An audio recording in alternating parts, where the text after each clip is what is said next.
What's going on, guys? This is your man, Real Deal Steven Steele, coming to you live on a Sunday night, guys. Ladies and gentlemen, welcome. Good to see you. Who do we got up in here tonight? We've got Bang Stun. Everybody, Bang Stun tonight. It's Low Roller Scratcher, Warlord, welcome.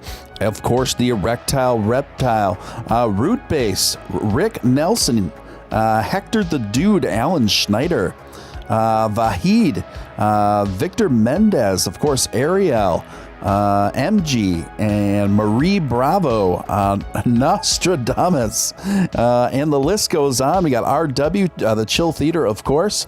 The list goes on. Welcome one, welcome all. Let's get to it. Sunday. Guys, if you could, just before we start, if you haven't already, if you could just take a moment to smash that like button. It takes a split second of your time. It doesn't cost you a dime. Number one thing you can do to help this new, quickly emerging, exciting channel and community get up in front of more viewers and get up into those tricky YouTube algorithms. Also, if you're brand new here, I would like to personally welcome you. My name is Steven Steele. You are watching Steven Steele Live, and I would encourage you to subscribe and join our awesome community here, and make sure you hit all on that notification bell. And everyone who has already subscribed here, if you haven't already, I want you to just take a quick moment and hit all on that notification bell. I can't emphasize how important that is. I think the last time I looked,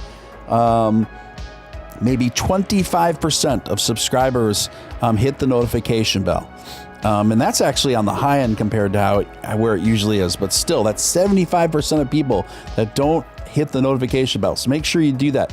It takes all the guesswork out, especially since this is predominantly a live show, right? And sometimes I go on spontaneously. This way you won't miss shows. You won't miss breaking news and things like that, exciting news and all the awesome guests that I have on. And then also, if you feel compelled to super chat anytime throughout this broadcast, please feel free to do so. That is obviously hugely appreciated for my time and efforts. And now you can join the ranks. You can join the ranks of Steven Steele Live. You can join member. You can become a member. There's 3 tiers of membership that you can check out now as of a week ago now. And to check that out, just click on the link pinned at the top of the chat. What is going on, good people? People of planet Earth. Got some fun stuff, some exciting stuff, some interesting stuff, some hilarious stuff.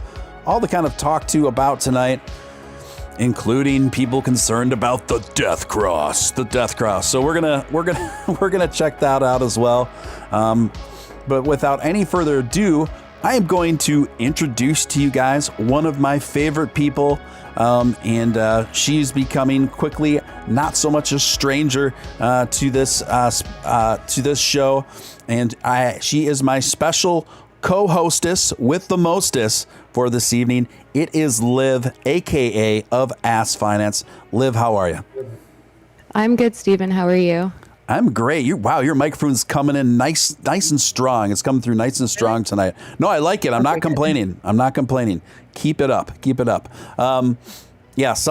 Many times, sometimes when you have guests, it's a challenge to get a nice strong signal. So you're coming through nice and clean and bold, and we like that. So how you feeling after last night? Tired, but I'm feeling good now. Yeah. Yeah, so those of you who remember or maybe weren't here, Liv was actually a special guest on the show last night as well, in addition to Nick Balls, and we had a pretty good time, but she was partying at the time, so she was kind of multitasking and having a little soiree at her house and then doing a bit of running around, so you're a bit fiery, a bit feisty last night, Liv. Yeah, I feel like I've just watched so many messed up things happen, and I just sit quiet about it all, and honestly, I feel like it's just all snowballing, and I'm just kind of done with all the BS and fake stuff that I'm seeing. So here's Liv coming in Michael Douglas style with the baseball bat. Look out, folks. As you can see, Liv, you've noticed that I have the the Australian Safe Shepherd in my membership emojis now. I know, I saw last time I was on here, not last night, but the time before that. They're so cute. Yeah. So I'm gonna throw a few in there myself. Yeah, they're one of my favorites, and they actually get used quite a bit around these parts too. So that's awesome. And welcome everyone from the Ask Token community. It's always great to have you guys on board. Always love to see you guys cross over into these parts on Steve and Steele Live. Notice a few folks are over here from Crypto Batman's crew. Welcome you guys as well. And then I know there's also always a big crossover with Matt Wallace's stuff. So welcome Final Stand fans as well. All of you guys. We all kind of come together here. This is one of those unique channels where people from several different communities all kind of end up merging here, and I love it. So, Liv, it sounds like lots been on your mind, lots been happening, and you're just trying to navigate through this interesting space we call crypto. Yeah, there's been a lot going on recently. I'm sure people who follow have been seeing some stuff on Twitter. I feel like I'm just kind of over a lot of a lot of the stuff that I've been seeing, and I just feel like I want to speak out on it because I don't know. I feel like a lot of people don't really know what's really going on behind the scenes. And yeah, I don't know. I feel like people deserve to kind of know that if they're unaware of it. If they are aware of it, then like good for them. But I think a lot of people don't really know what happens in terms of like coins and influencing and marketing and all of that. Yeah, it's interesting because you're such a bold and upfront and candid person, and I mean, don't get me wrong, you're very subtle, but you're not. You know what I mean?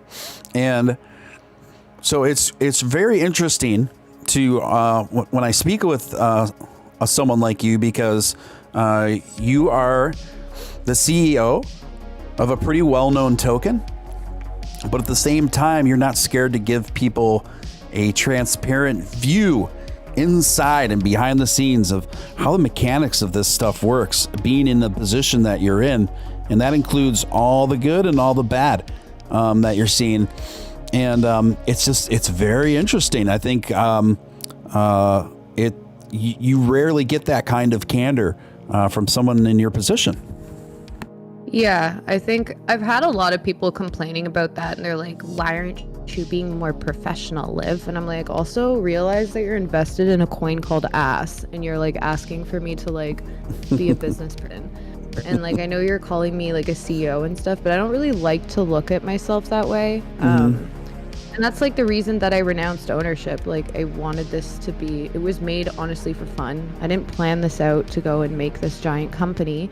But it turned into something really big. So like, I'm happy to be here to help navigate where our community goes and to be that face and the person to advocate for us.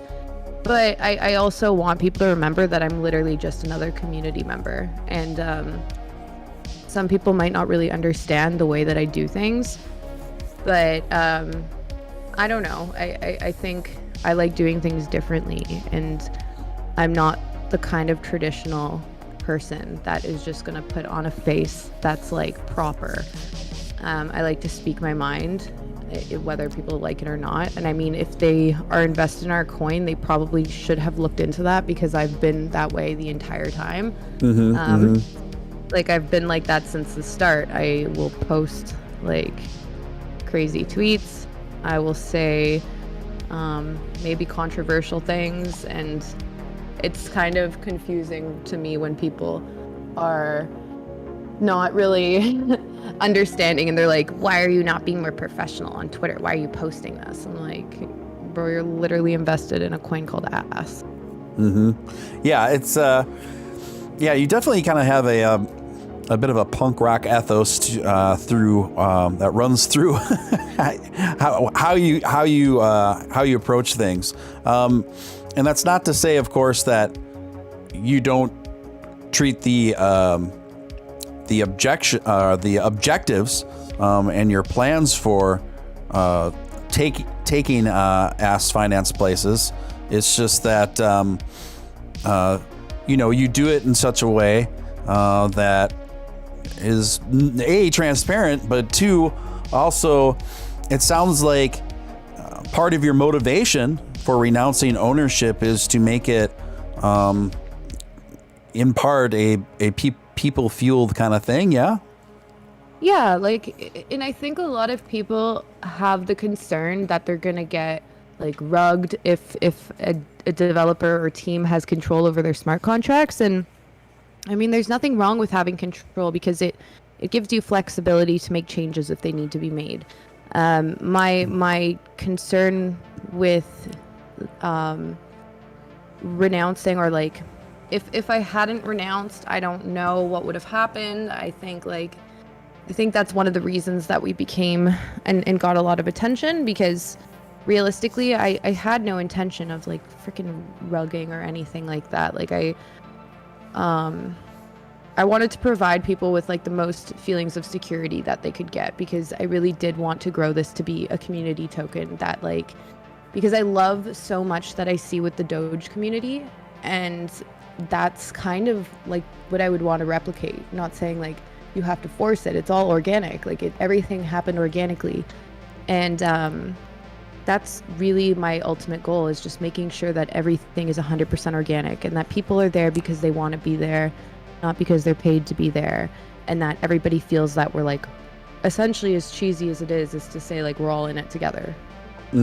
Yeah, no, it doesn't sound cheesy to me, especially in this space. So would you say that in part of your inspiration behind creating Ask Finance was Doge? Yeah, I mean, Doge was, I've held Doge, I've had Doge forever. And I think I love Dogecoin. I think it's hilarious, and I think it would be even funnier if it became like your front runner for crypto and like flipped Bitcoin. Like I genuinely think it's possible. Right, me too. If any coin was, I think if any coin's able to do it, I think it can be Doge. The memeability, it's cute, it's fun, people like it, and you don't have to take it seriously, which is what I really like about it.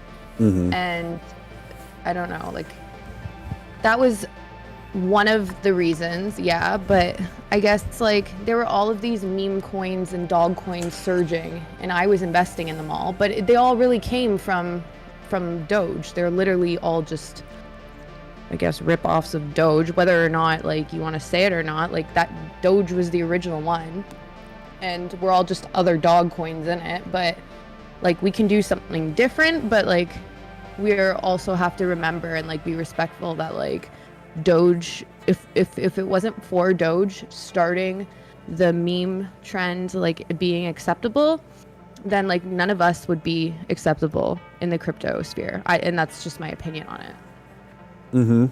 Yeah, I definitely think that's a reasonable conclusion to make. So speaking to that a little bit more, what do you think that, I mean, because there's obviously a lot of like just like dog coins in the token space or whatever, but I just to kind of reiterate what I think, and correct me if I'm wrong, but I think what makes Ask Token much more distinct, it really stands out from all those other ones, is that this was done with a pretty good, healthy sense of self-awareness and parody of some of the more ridiculous and even idiotic things in crypto. Is that kind of true? Yeah. I mean, we literally called it a coin named Ass.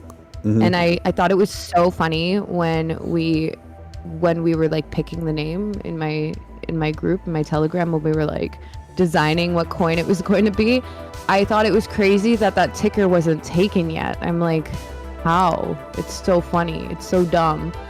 And so like, it's not meant to be taken seriously, but that doesn't mean it can't be something like cool. It's like Doge was not meant to be like taken, like it's made for fun. It's not meant to be like something so serious. It's like meant to be like playful and fun, and that's what I envisioned when like making this coin. I was like, how can we make it like dumb and fun and silly where you can joke about it and like make puns, and it's just like shocking also to be like, hey, I'm trading a coin called ass. Like, what can I buy with ass? Like, it's silly. And yeah, like, I think it has like a similar kind of intention behind it, like similar to how I see Doge.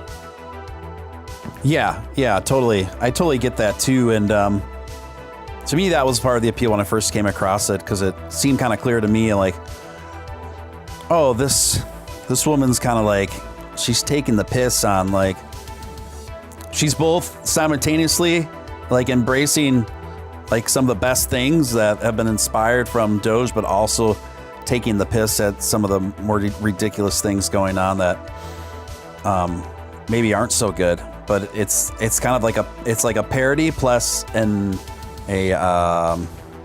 nod to the better things going on, right?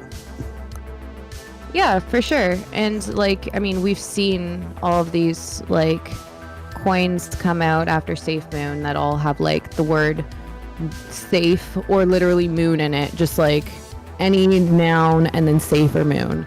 And it's just like kind of plays into that. It's just like everybody's just doing that, and then no matter what, the price of them goes up, and it's so dumb. Like, it just doesn't really make sense to me. So I was just like, all right, we're gonna just do a blend of everything. We're doing a dog coin with Safe Moon token economics, and it's called ass.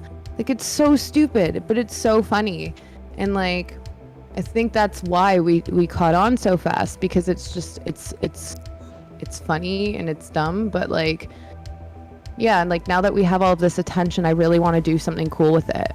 I actually had an hour and a half phone call with somebody right before coming on this, who is he's on the team with another dog token, and it's one that I actually like. And I was holding that token when this whole phase went off with the dog tokens and all, like every single breed of dog being made. But I was holding the token. I literally bought it at the start. I found it like 20 minutes after they launched, and we made good money on it. We sold it because we had no idea what they were doing. We're just like, okay, cool, like made it 10x. Okay, we're gonna sell now. That 10x, like, we checked it like a couple weeks ago. It was worth like $20 million without reflections. So we were like kicking ourselves, Craig and I. We were like, what the heck? Like, that's insanity. But they're doing something really cool. And so we're talking about a potential partnership to do something cool together. But yeah, it's nothing's written in stone yet. It's just we're in talks right now with them, because I think they're building something cool. And I think. So what kind of business relationship are you potentially exploring with this other maybe like working on something cross-chain, because they are an Ethereum based, they're an ERC20 token. So maybe doing something where we represent the Binance Smart Chain portion, and they represent the Ethereum, the ERC20 token, and then possibly getting other tokens on other chains to come in on this. What we were talking about is actually so cool. And then I was like kind of shocked, because I was like, you don't really think that all of these meme tokens and dog tokens like are really going to put out anything cool or have these innovative ideas. But he had an idea, or it may have not been him, but it was somebody on his team who had pitched something to him last week, and it hasn't been done yet in crypto, and it is very smart, like really, really smart. And it got me so excited, because I'm like, this is something that nobody has done before, and we can actually put something out and like do something really cool. And then people would never expect that though from us, because everybody's just like complaining, like, you're doing nothing, all you do is tweet. I'm like, well, that's what you see. Right, that's you what obviously aren't coming into my home and listening to me on the phone, that I literally talk on the phone with people every day. I have emails with people every day. So like, yeah, maybe you see tweets and stuff, but like, I'm doing more than that. And also like, I encourage the whole community to build what they want with our coin. Like, it's meant to be for everybody to do what they want with it, like Doge does. Yeah. So does this other token you're talking about, does it start with a K? No. Okay. All right. I was just wondering. Okay. Yeah, I don't know. I don't know what that is. No worries. It's that was just some token that we talked about once before. Oh, I know what you're talking about. But no, that's not it. I'll tell you though. I'll tell you. Okay. Yeah, no problem. So yeah, you've been kind of going through a lot. But at the same time, I've noticed the objectives of AS have been that you've put forth recently. Pretty ambitious, and it looks like you are already partially way down that list, and you shared some more of the breakthroughs off that list last night on the show. And so I thought all that stuff sounded really exciting. Now, when we talk about homages, particular tokens, that's one thing, or particular coins, that's one thing. I think one thing that kind of always gets my goat a bit, that strikes me as pretty unethical, however, is when new tokens pop up that are branded with the intention to specifically mislead investors, right, into maybe confusing them with another much more well-known token or coin. We see this with Ethereum Max. We see this with people that literally take the name of a more popular coin or token, and then they just add one word onto it, or just alter it just ever so slightly. And to me, this is done with most of the time with the specific intention to confuse investors that don't know any better, or to piggyback off of people that don't, again, investors that don't know any better, assuming that there is a direct association between that more successful coin and token and the original. Yeah. So to me, this kind of gets my goat, because it's another thing to get inspired by something.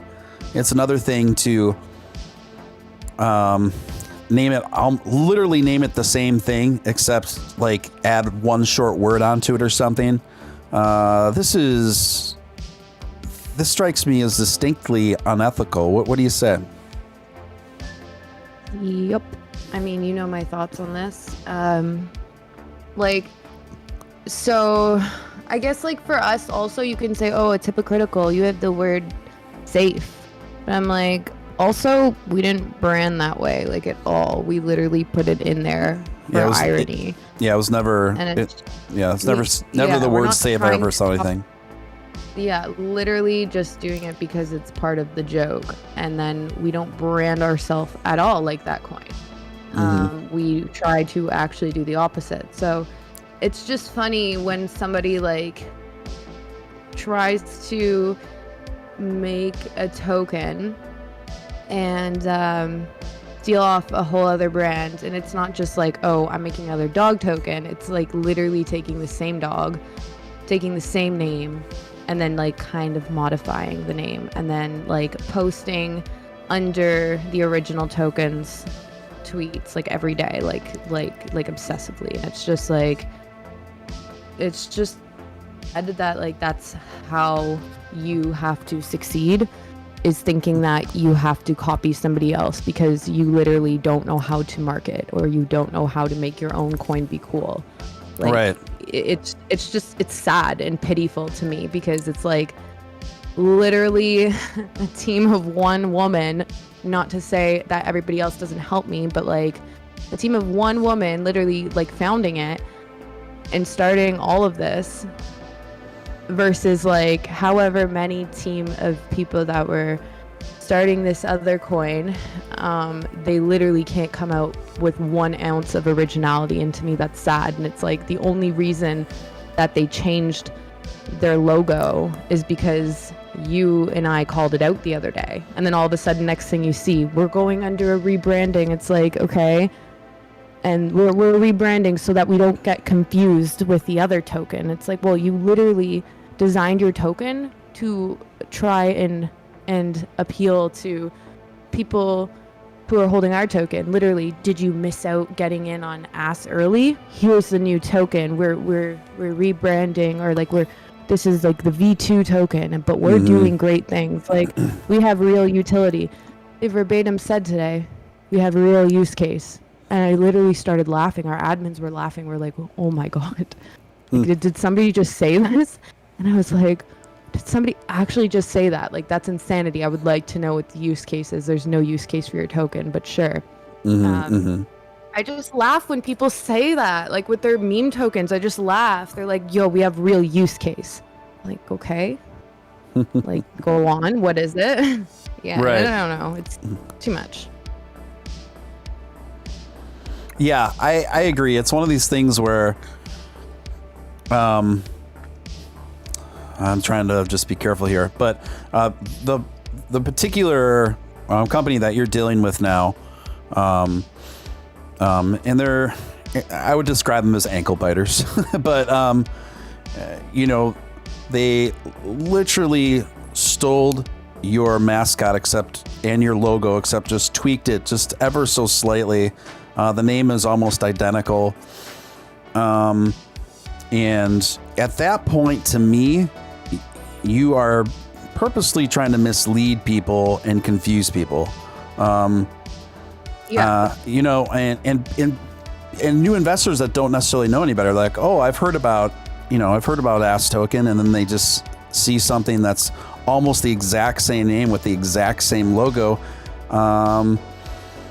I don't know how else to read what your intentions are when you do something like that.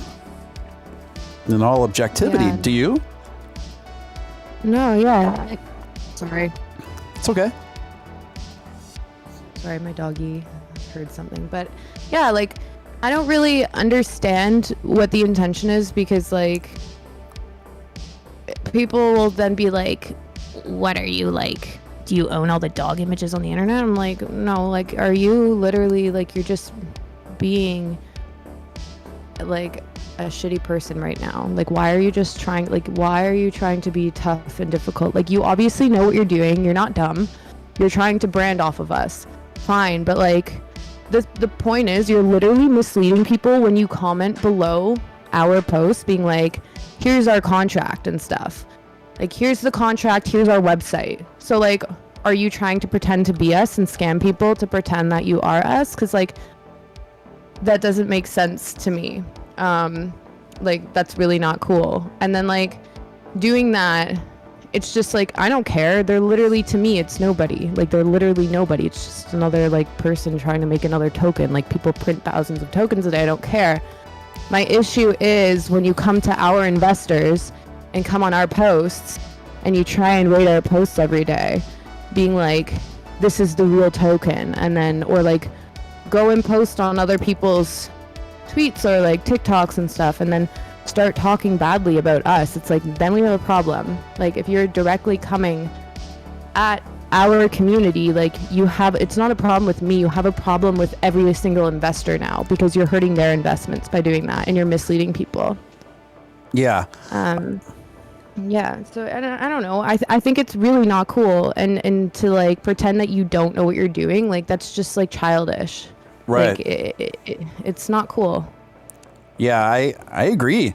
What I've been seeing unfolding today in particular, in regard to this situation, to me, was absolutely abhorrent and rather above and beyond distasteful, put it that way. Chill Auricular Theater, starting things off with a $2 super chat. First super chat of the night. Thank you, Chill Auricular Theater. Says, investment in knowledge pays the best interest. Thank you for that nice Little fortune cookie there, my friend. My guest for tonight / co-host is the infamous Liv of Ass Finance. And this is your man, Real Deal Steven Steele. And we are just having a pretty interesting, spicy conversation about a lot of the, I don't know how else to describe it, but just sleazy, underhanded tactics that are sometimes employed by these an emerging field of impersonation, I guess is what I call them, tokens.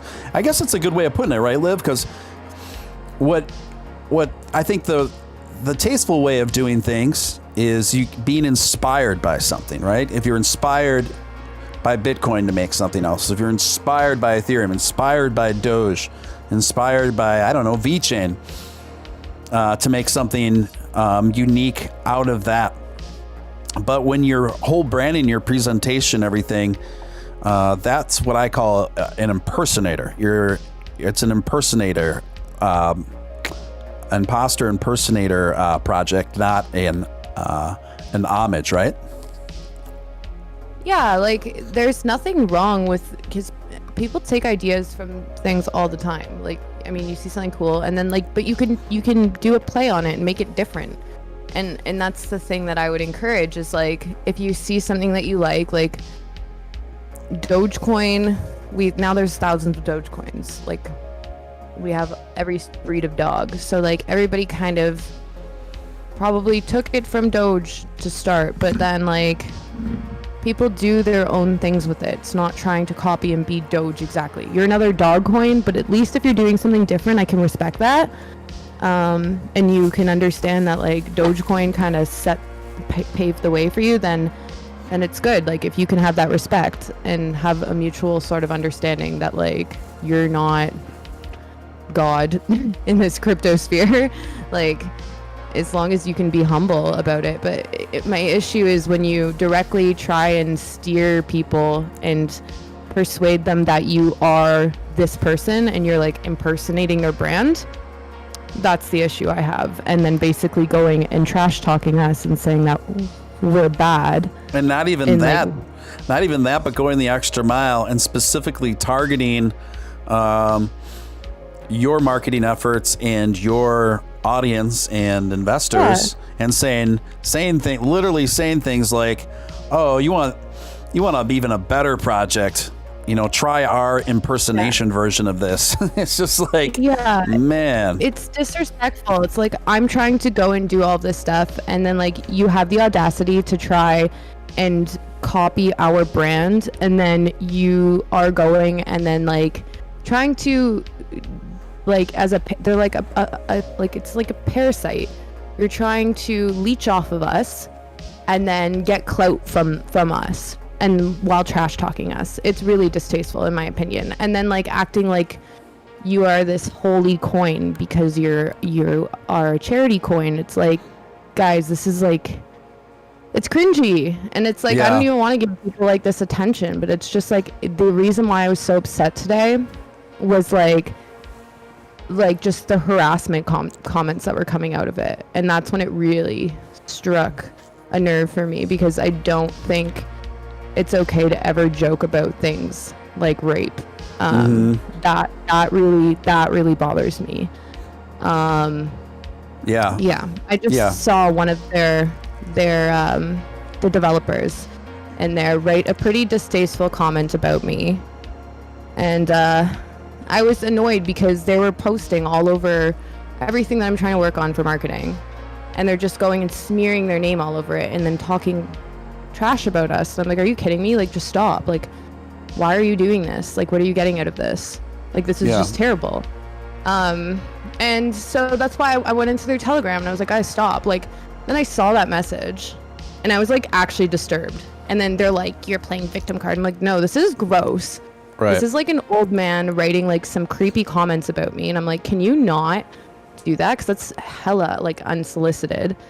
And I feel grossed out. I'm not gonna lie. I'm not just saying that. I feel gross. And like, I don't know those photos are being shared of me in their Telegram chat, and like they're like posting like these weird comments on them, and then they're just trash talking us all day. And then like it's not cool, and then like I bring it up, and then I get called the person who's wrong, and I'm told that I'm crazy because I felt uncomfortable with those comments of the developer of their team making like a sexualized comment about me.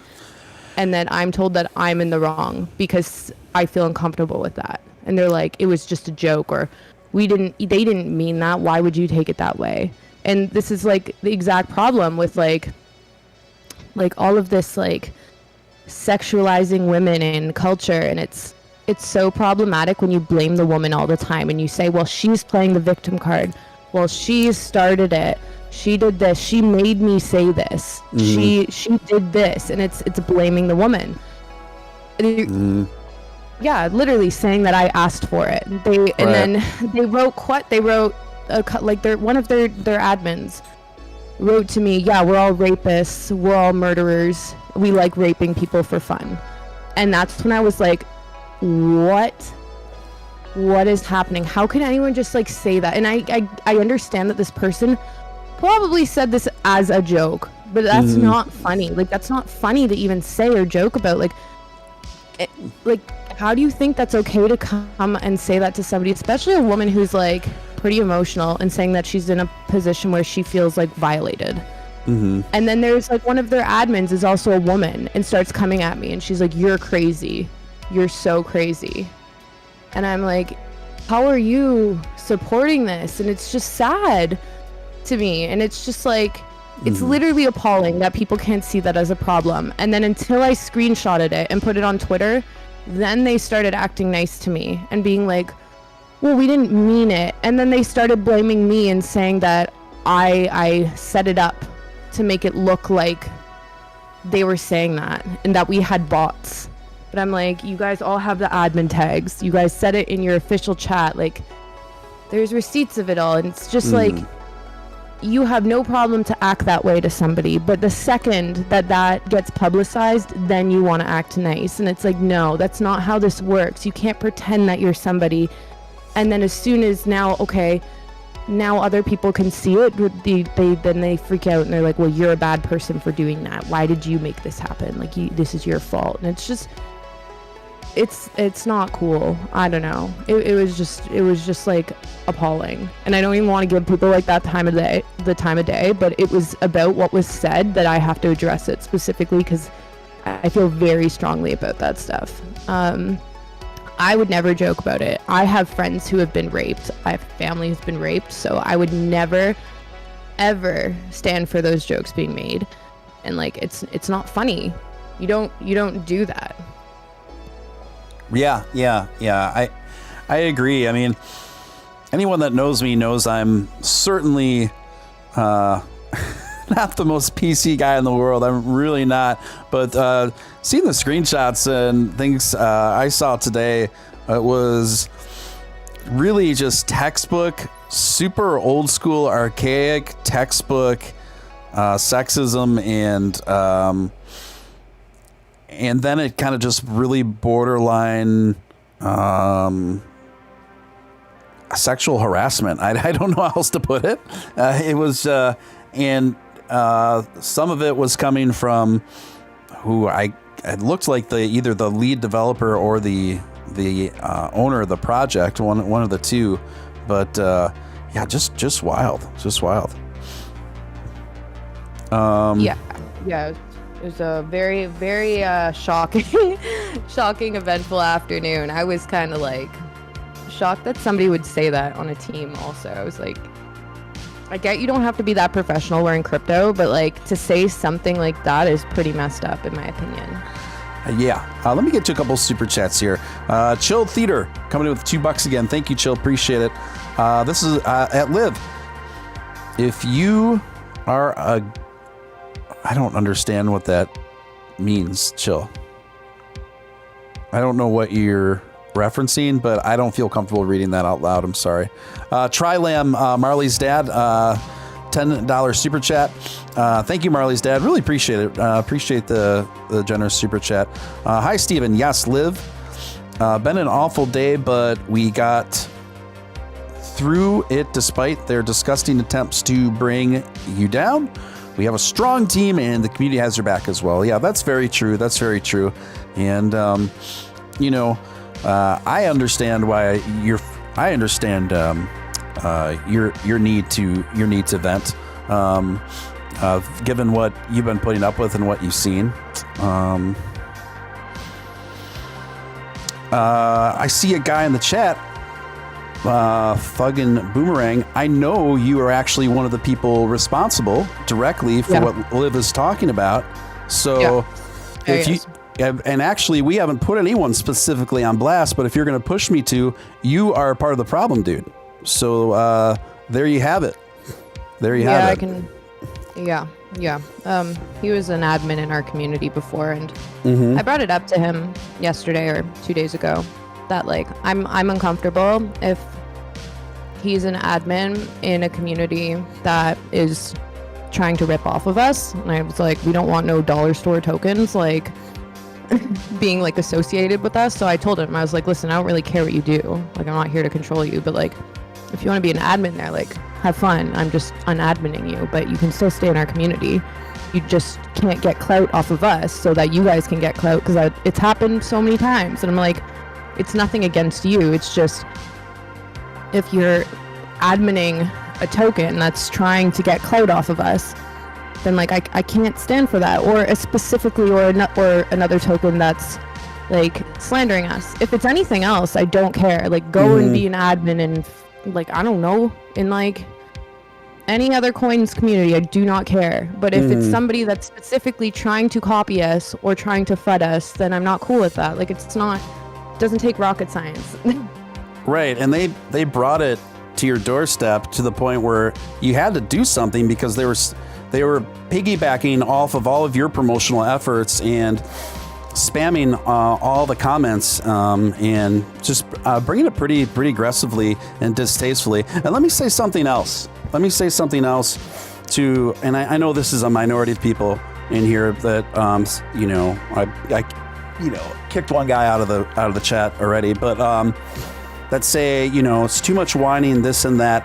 Listen here, my friends. Listen here. When Liv is in the unique position that she is in, and she's receiving very distasteful threats, sexual harassment, lewdness, all this other stuff that she doesn't deserve, and then a few of you guys are saying that she should just be quiet and that she shouldn't speak out and that this is just whining. I'm sorry, this is part of the problem.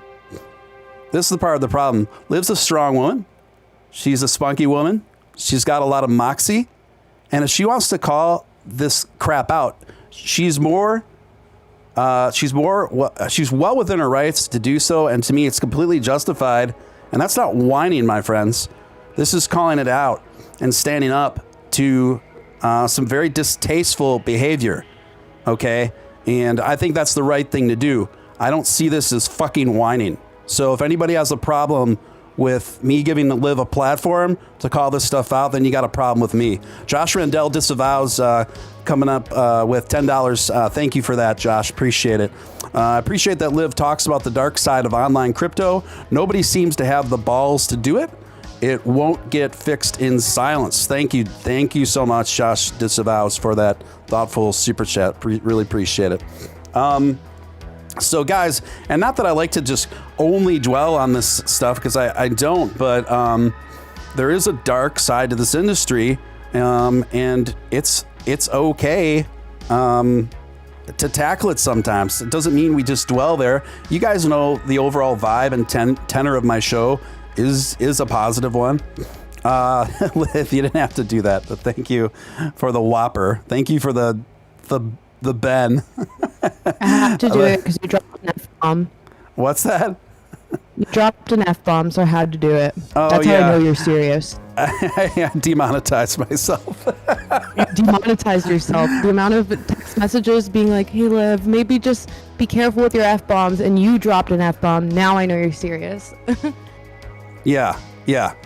So, thank you so much, Liv. You didn't have to do that. You're my guest tonight. You didn't have to bless me with 100 Canadian, 100 Canuck dollars. Thank you so much for that. Yeah. So, yeah, I say this out of love. Okay. So, but it just, listen, it kind of gets my goat when people tell me that, you know, if you're just going to say this is too much, this is whining, this is her whining. No, this is her standing up for herself. This is her standing up for herself. And basically, the only other options are just to be quiet and take it. Nah, she doesn't have to do either of those things. I don't see why she should. So, you know, what's so funny, what's so ironic about all this is like, I'm so not PC, but at the same time, I'm just very pro common sense. And I just got to call it like I see it, folks. I got to call it like I see it. I think these days, people can swing too far on the other end of the pendulum and get way too sensitive about stuff. But this is not a case of that. This is abhorrent behavior that we're calling out. This isn't a case of being overly sensitive and looking for problems. This is a imposter token on her business that is targeting her and her business specifically through very kind of sketchy and also like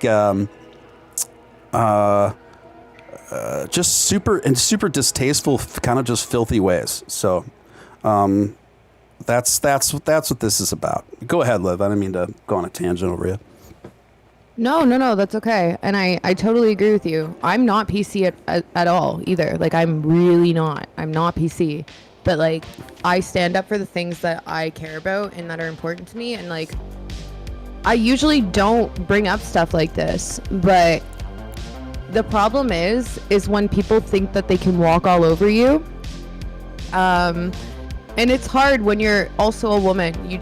People expect you to be quiet and not really talk back to that stuff, and people just say like, don't really give into it, don't do this, don't do that. But when I stay silent about stuff like that, that's how these problems keep perpetuating. And it's like, people need to, and when you're acting like you're a certain way, we are these like holy people, we donate money to dogs, like, great, I'm glad you're doing that, but stop acting like you're not a bad person because you've given money to a dog. Like, I'm sorry, but that doesn't make you a good person. Like, and like, to be acting this way, and like, it's not cool. Like, and I deal with this every day, like day after day, and I don't say anything. But my problem is when you directly try and pretend to be us and mislead other people, and then you also start saying really aggressive things that aren't okay. I'm going to say something about it. And sometimes I won't. Sometimes I'll be quiet. I like to choose my battles. But today it really struck a nerve because, like, on the whole development team, except one person in there who was a former admin of ours, who actually has a brain, literally was like, guys, stop, to his own admin team, and was like, guys, this is like, you guys need to stop, like, this is going too far. He was deleting their messages. He's a smart guy and I like him. He just went over to their token. That's fine, I respect it, do what you want, I don't really care. I had to unadmin him just for the same reason, like, that's just my rules. Like, we don't want people adminning in two communities where there's like a conflict of interest there. But he was the only person who said anything and stuck up for it.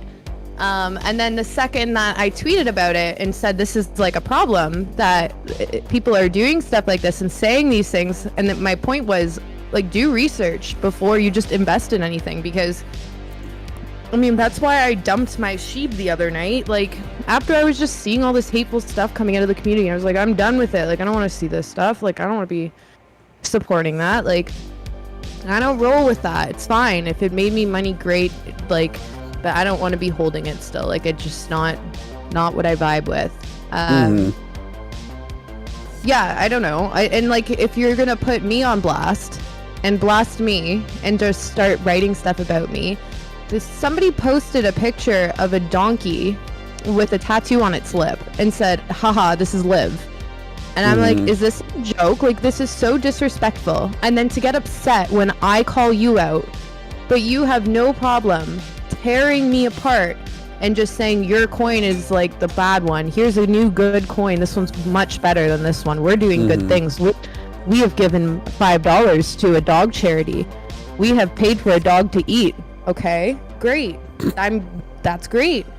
But like, stop trying to like slander us and our community and hurt. You're literally not coming after me. You're coming after every single investor, and you're hurting their investments. So anyone with a token should be happy that I'm doing this and not like, don't do this. Like, I'm protecting your investments too. I'm protecting your asses. Like, it's not even just about them coming at me. It's literally like, you have a problem with everybody in our community, and it's not small. We have a large community. Like, when you have a tiny minuscule token, I would love to not give you attention because that's all you're begging for. That's the only thing they want. They don't have it. But my issue is you're gonna blast me, I'll blast you right back. That's it. Yeah. Listen, I get it. I totally get and respect the sentiment and what you're talking about. So yeah. Show regular theater. No, I'm not 11 actually. And to react to something that I feel strongly about, I don't think there's an issue with that. And also to say that I can't react is also very problematic. If you think it's okay to joke about raping and murdering somebody, I think there's a problem. It's a part of the problem if you don't see a problem with that. And to say that also to a female, do you know how many comments I deal with on the daily? People sending me death threats, people trying to dox me, people saying to go and put a hit on Liv. And then to say that for me to speak up for myself and to speak up for people not joking about this stuff, it's not funny. It's like, whatever, like, your sense of humor, cool, fine. But I'm going to say something about it because that's how I feel about it. And to say like, are you 11? No, I'm not 11 actually. Like, just because I speak out about it, like, that doesn't mean that whatever. It's something that I'm passionate about, and it's something that I don't stand for. I don't think raping somebody is funny. That's just my opinion. Yeah. It's interesting, and obviously the dynamics are different between, to a degree, in certain unique ways, what the kind of discrimination that men go through versus the kind that women go through. I take a lot of it too. It's just generally in different tones and tenures, and yours are, unfortunately, there's characteristics to the kind of harassment that you receive in addition, or that I don't necessarily do. It's just different. It's different, but the same, and they are, I'm not saying that one is worse than the other, but they're unique, and, it's not, I don't see this as a bad thing of like talking about it and calling it out. The alternative is just to be quiet and just let people railroad you, to a certain degree. Sometimes you got to pick your battles. I get that. But at other times, I think it is important. You got to draw your line in the sand. And certainly what I've seen over the course of the day certainly warrants a line to be drawn in the sand, particularly in someone who's in the position that you are, particularly since the way we're coming after your company and targeting it specifically in a lot of ways like that. So Chill, like, I don't know what's going on with you tonight, man. Like, you're a really regular viewer, and you've usually been really groovy, like, and I appreciate all your support normally. I just don't get your vibe tonight, man. I just don't get it. So I hope hope we can improve that tonight. Yeah. So Yeah, I was gonna say also, like, I've seen him around too, and I always thought he was cool too. And I like don't really understand why you're not okay with somebody speaking up about something.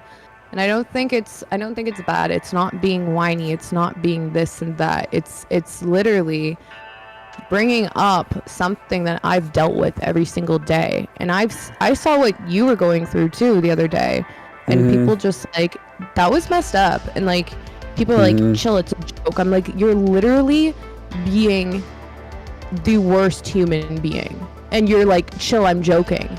It's a joke. It's a joke. It's like, okay, just because you're saying it's a joke doesn't make it funny. That doesn't mean it's funny. And it's like, literally, like what I was seeing, I was shaking. I was so mad. I was ready to drag them. But then I'm like, great, we're just giving them what they want. They want attention. But like the fact that like if somebody comes at my friends, I'm like, I'm mad. I was literally like, threw that in my admin chat, and I was like, then like as soon as I say something, then he starts coming at me also. So now you have, why is leader, come on girl, why not power true? Oh my god, I can't right now with this guy. Yeah, I don't know. I can't take it when people like mess with my friends. Like, I'm gonna talk about that, but yeah, it's okay, it's all right. Yeah, it's one of these things too where almost all of the time when you see, from my experiences and everything I've observed, even before I started doing this,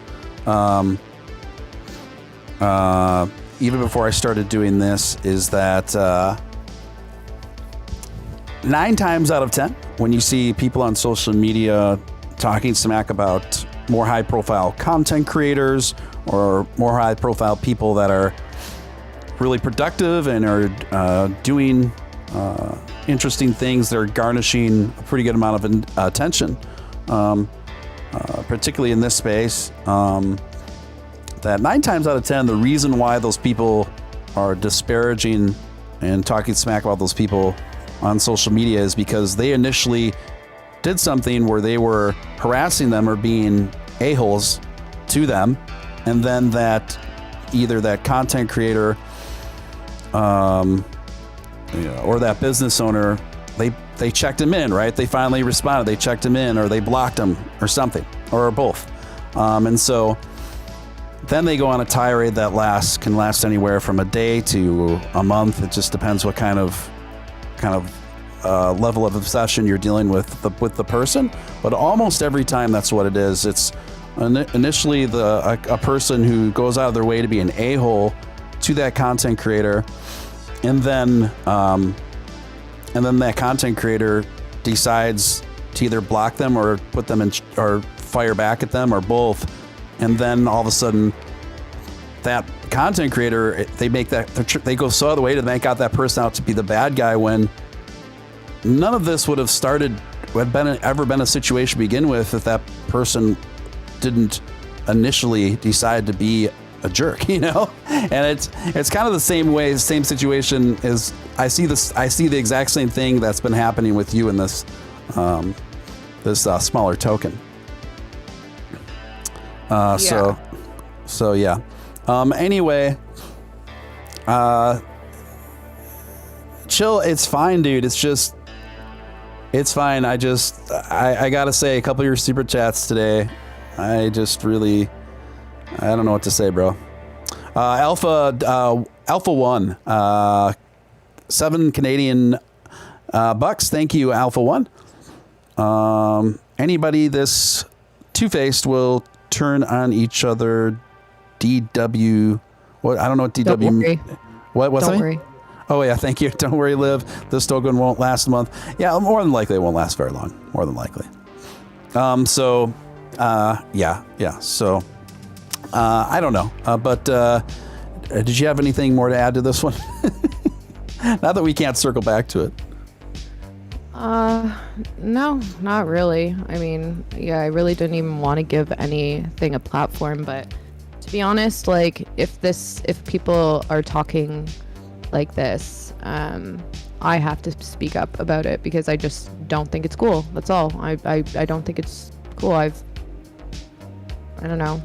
Mm-hmm. I think it's something like it's a problem if people don't talk about it. It's like becoming part of the problem. It's like if you see literal racism happening in front of your eyes and you do nothing about it, then like that's part of the problem. So if I see anything happening like this, joking about like misogyny and joking about raping women or killing women, like I'm a woman, I'm gonna stand up for that. Sorry if the team doesn't like that, but that's how I feel. It's not funny. It's just maybe you shouldn't have said that. And I hope that they learn their lessons. And I hope that these people maybe do some reading and some education on women and in the troubles that they go through. I hope that they don't have daughters, because if that's how you're acting, like, yeah, I don't know. Yeah, I understand. It's I have a pretty nuanced view on these things, but it's at the same time there's clear there's clear lines that were just drawn today that were just rather shocking. Where I was like, yeah, there's really no two sides to this story. It's pretty clear cut as it gets. So yeah, but yeah, I appreciate you airing this out. A couple people have asked. Steven Steele, what are your thoughts on AMP? People are talking about AMP. This is one that keeps reoccurring with my audience. From what I've looked into on AMP, it seems fairly solid as far as a token goes, with a pretty good amount of potential and utility, I guess.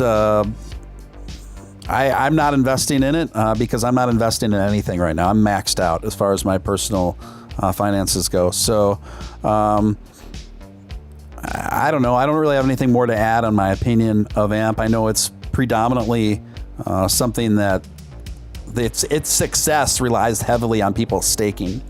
To me, that's a little iffy, you know. But I think they're legit. From what I looked into it, I think they're legit.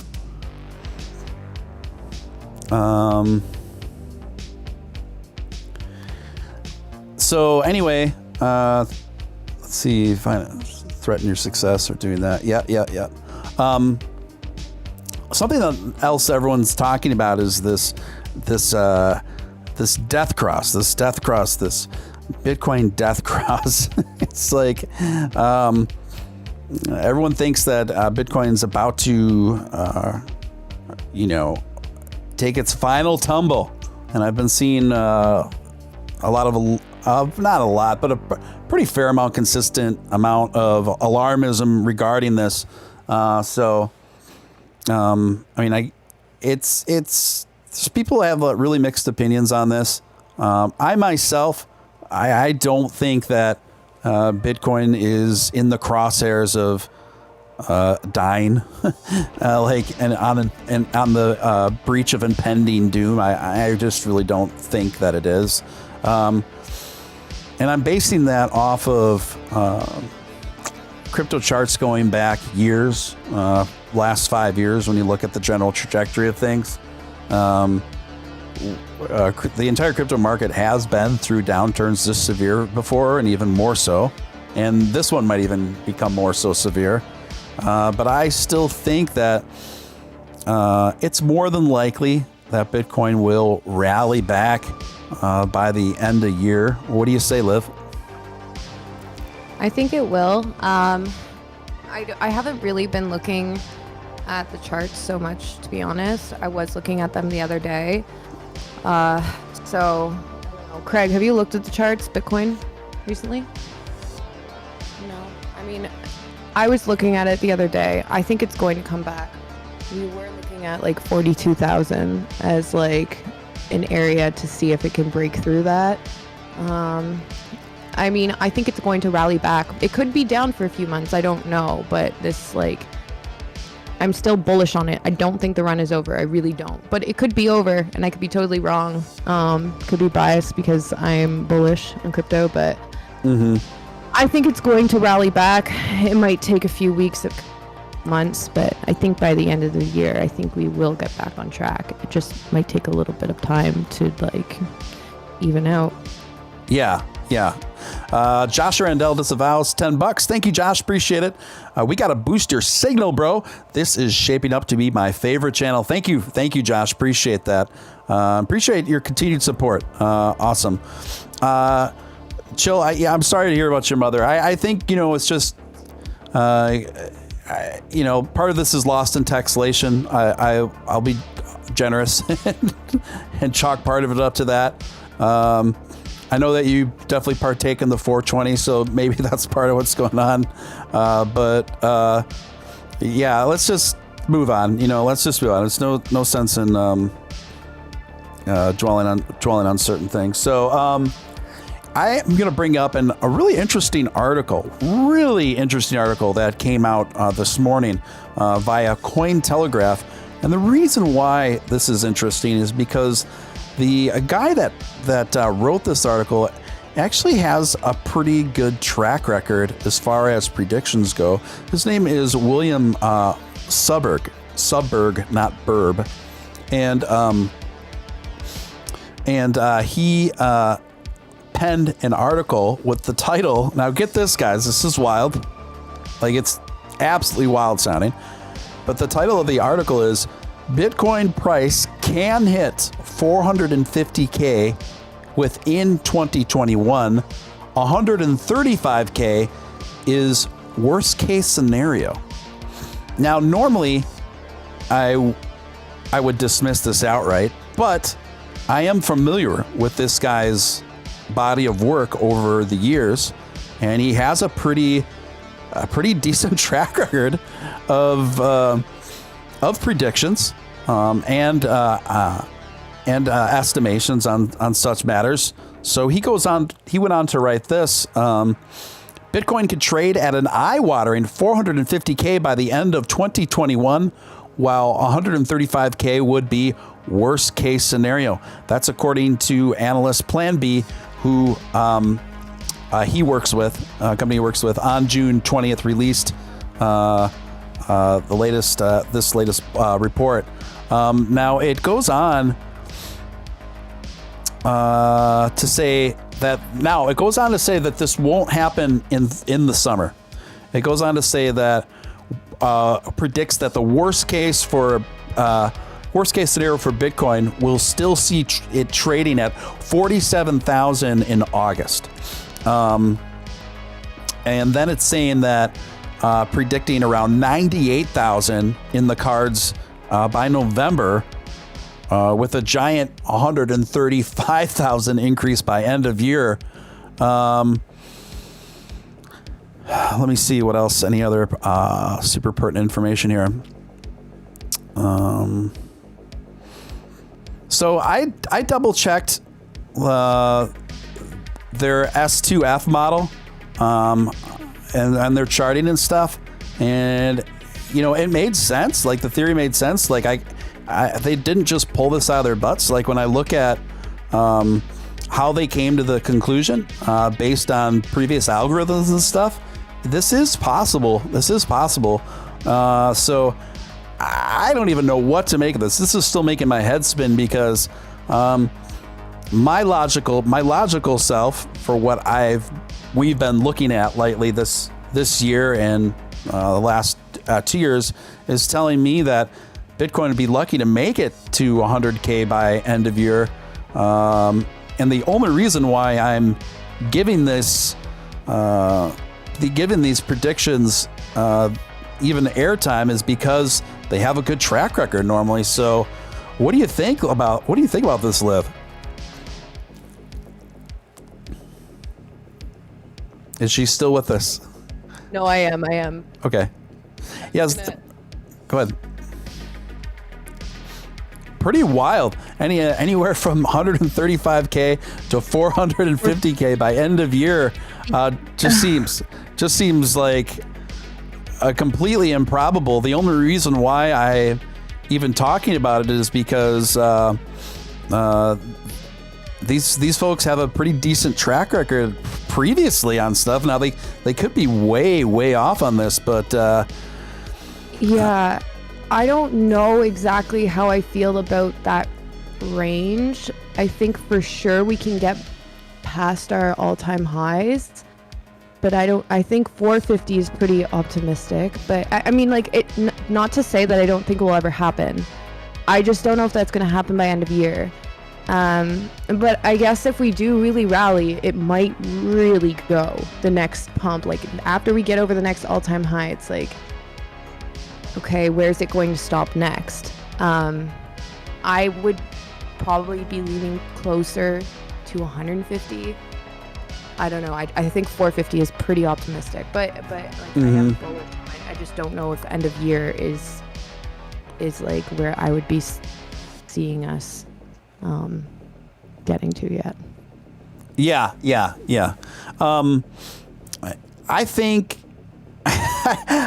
like, normally I would just say this is preposterous if it wasn't for the source. But I am familiar with analyst plan B.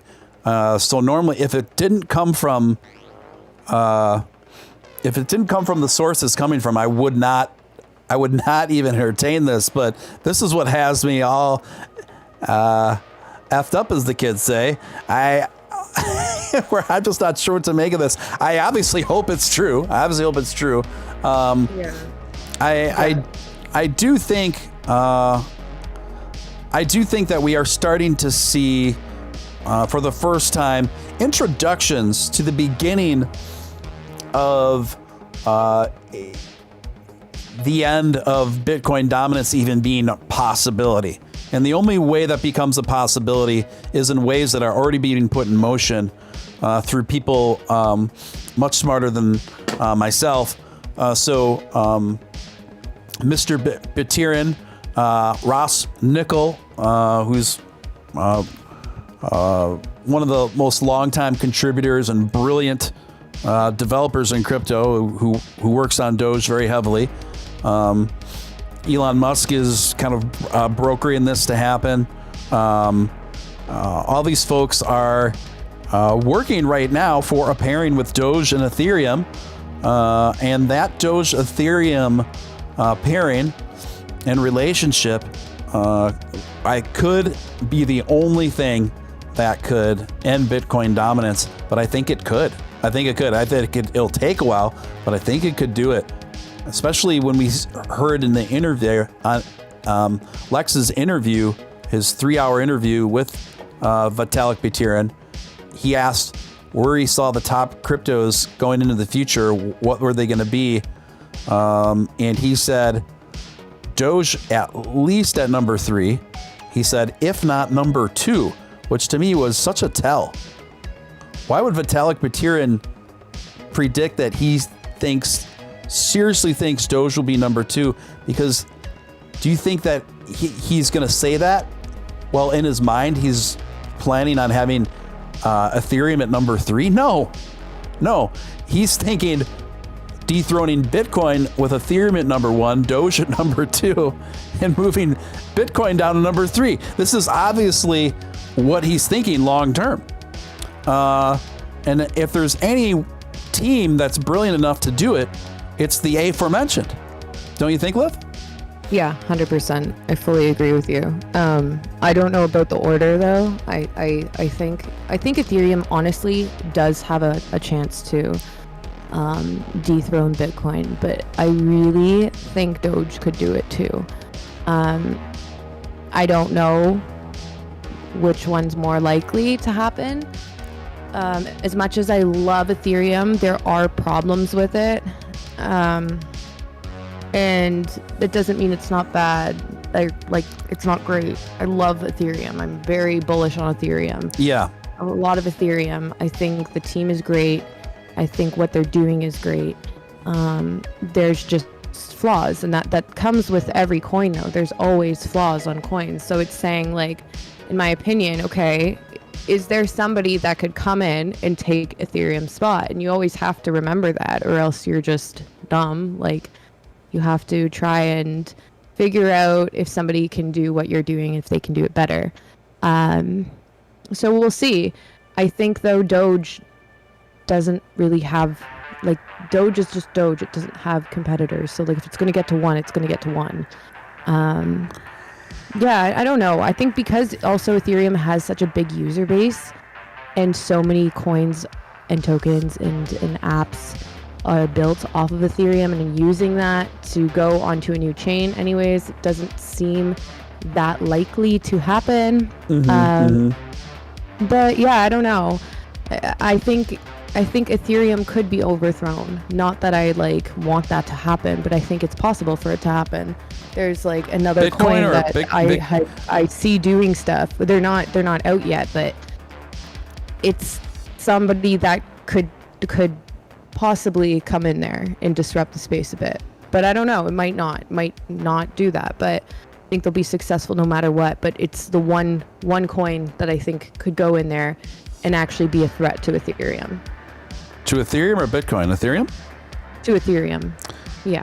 Are you willing to say what you think that coin may be? Yeah. It's fine, right, Craig?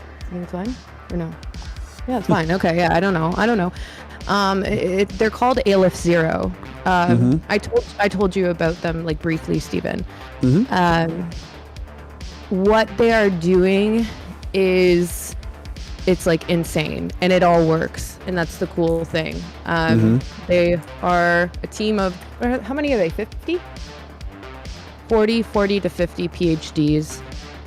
Super smart, but not just like book smart. They're like very like marketing smart and socially intelligent also. So they're people who know how to run a company, which is so important. So important for like the long-term success of whatever you're building. They're doing like decentralized file storage, so IPFS stuff. They're doing private smart contracts, which would prevent front running. Like front running on Ethereum is such a big problem. When you have bots going in and buying and selling before you, and then your transaction doesn't go through, and then you're charged your $50 to $100 for gas, and then you got to do it again now. So that's a big issue. It's private also, the smart contracts, so people can't go and snoop around in your wallet and see how much money you have, which I think is very important for some people, because people get really snoopy. And I think for like, especially like enterprises, if there's like a business and like it will be on the blockchain, all of that information, but it's more private, so people can't go and say like, hey, this company sent money to this person. But like, yeah, and I think that's important, and it will be very important, I think, in healthcare. And that's why I'm very bullish on them, because I can see them going and disrupting the whole healthcare market and bringing blockchain solutions to the healthcare industries to speed things up and make things more legitimate to prevent errors, medical errors. Then they have oracles on there. What else are they doing? They're doing like 40,000 transactions a second. That's like tested, but up to 100,000. It's insane what they're doing, but yeah, they're pretty cool. And I think they solve a lot of the issues that I see with Ethereum, but it doesn't mean that they might not even really budge with Ethereum. I think they're going to be successful regardless, but I think this is the first token that I've seen in a while, or coin, that could possibly go in there and be a potential rival. Wow. Yeah, that's wild. I only had heard of them through you, so I'll definitely be curious to keep up with the evolution of that project. Sounds absolutely wild. So, you just never know in this space. Let me just take a look at the chat here. I think I saw Doge Boy in the room here. If I scroll up, hey Doge Boy, Max. Doge Boy was a featured guest about a week and a half ago. Did a really good interview with Doge Boy. You can look it up in the archives, guys. If you haven't seen it, I'd strongly recommend it. He's a great guest.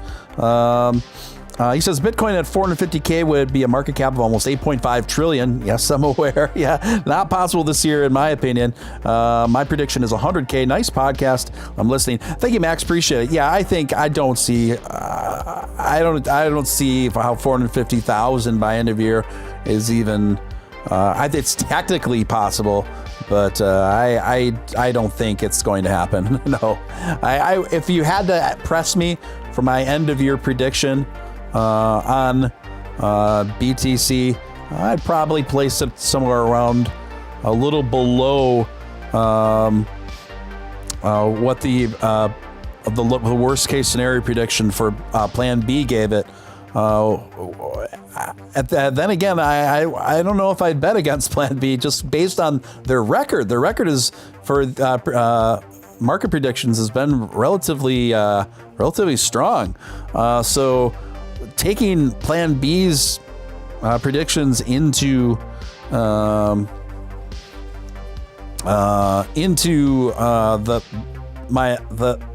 pot here, I would put BTC probably around 120, 115, 120, a little below their worst case scenario.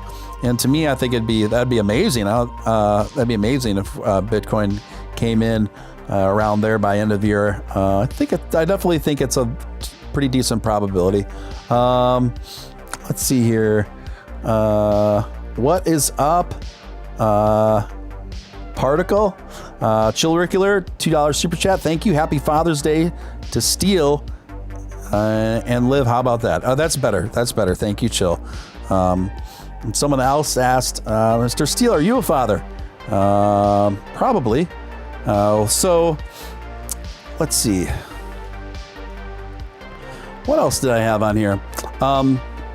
So we had this flash crash today, guys. That's what I would describe it as, where a lot of the market took this huge, big dip, but it didn't last very long. I think Doge dropped about 5 cents in the course of a few minutes, in the course of about 10 or 15 minutes. But that window, fortunately, didn't last too long. There are a number of things going on right now. Doge is hitting about 26.5 cents right now. BTC's riding just under 35. Ethereum at 21.50. And XRP for today is down again. Trading at just about 72.5 cents. ADA again down again today. Over the last week, ADA has been down almost 12%, trading at about $1.36. And Matic, wow, what a week Matic's had, down 15%, trading at about $1.32 today. I have been in crypto long enough where I remember 2017.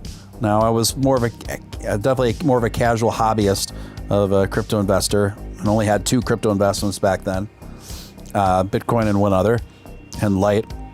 But I remember when the entire market really took a big crash. That crash made this one look relatively small potatoes, and obviously things have rallied back very strong. I think things are switching around a lot too. I think China is playing a big role in terms of making Bitcoin mining illegal. And now a lot of those miners are in the process of transferring over to the United States and relocating all throughout Texas. So I think it's going to be exciting to see Texas shape up to be a hub for mining. I think it could very quickly turn into a world mecca for crypto mining in Texas. Another thing too, I think the election for the new mayor of New York is soon. And if Andrew Yang happens to get in there, he has stated under no uncertain terms that he would do his best to turn New York City into a very crypto-centric, crypto-friendly city, a Bitcoin-friendly city, and economy. So that's another thing to keep an eye out for. which I think that could be a pretty significant game changer. I don't think enough people are talking about. You're probably not as familiar, Liv, being in Canada with the politics here, but have you heard of Andrew Yang? Yeah, I love him. Yang Gang. I love Andrew Yang. Yang Gang. He's so nice, and I really was like rooting for him, but I think he's amazing, and I think like his universal income, I really, really, really rock with that. I think it's very important and it's very needed. I think the problem was he's a little bit too young right now to be president. I hope that he runs again eventually, though. Mm-hmm. I think he will do like fantastic, like in New York, but I think he would do an exceptional job because he's very well spoken. He's humble. He's a good head on his shoulders, and he has good intentions. I think he seems like an honest person. So, right. Yeah. I'd like to see somebody like that in a position of power. Yeah. I would love to I'm going to dovetail on that right after the super chat. Erectile reptile. Say that fast 3 times. Good to see you, my friend. Coming with a $10 super chat. Fact. I love all those emojis, by the way, my friend.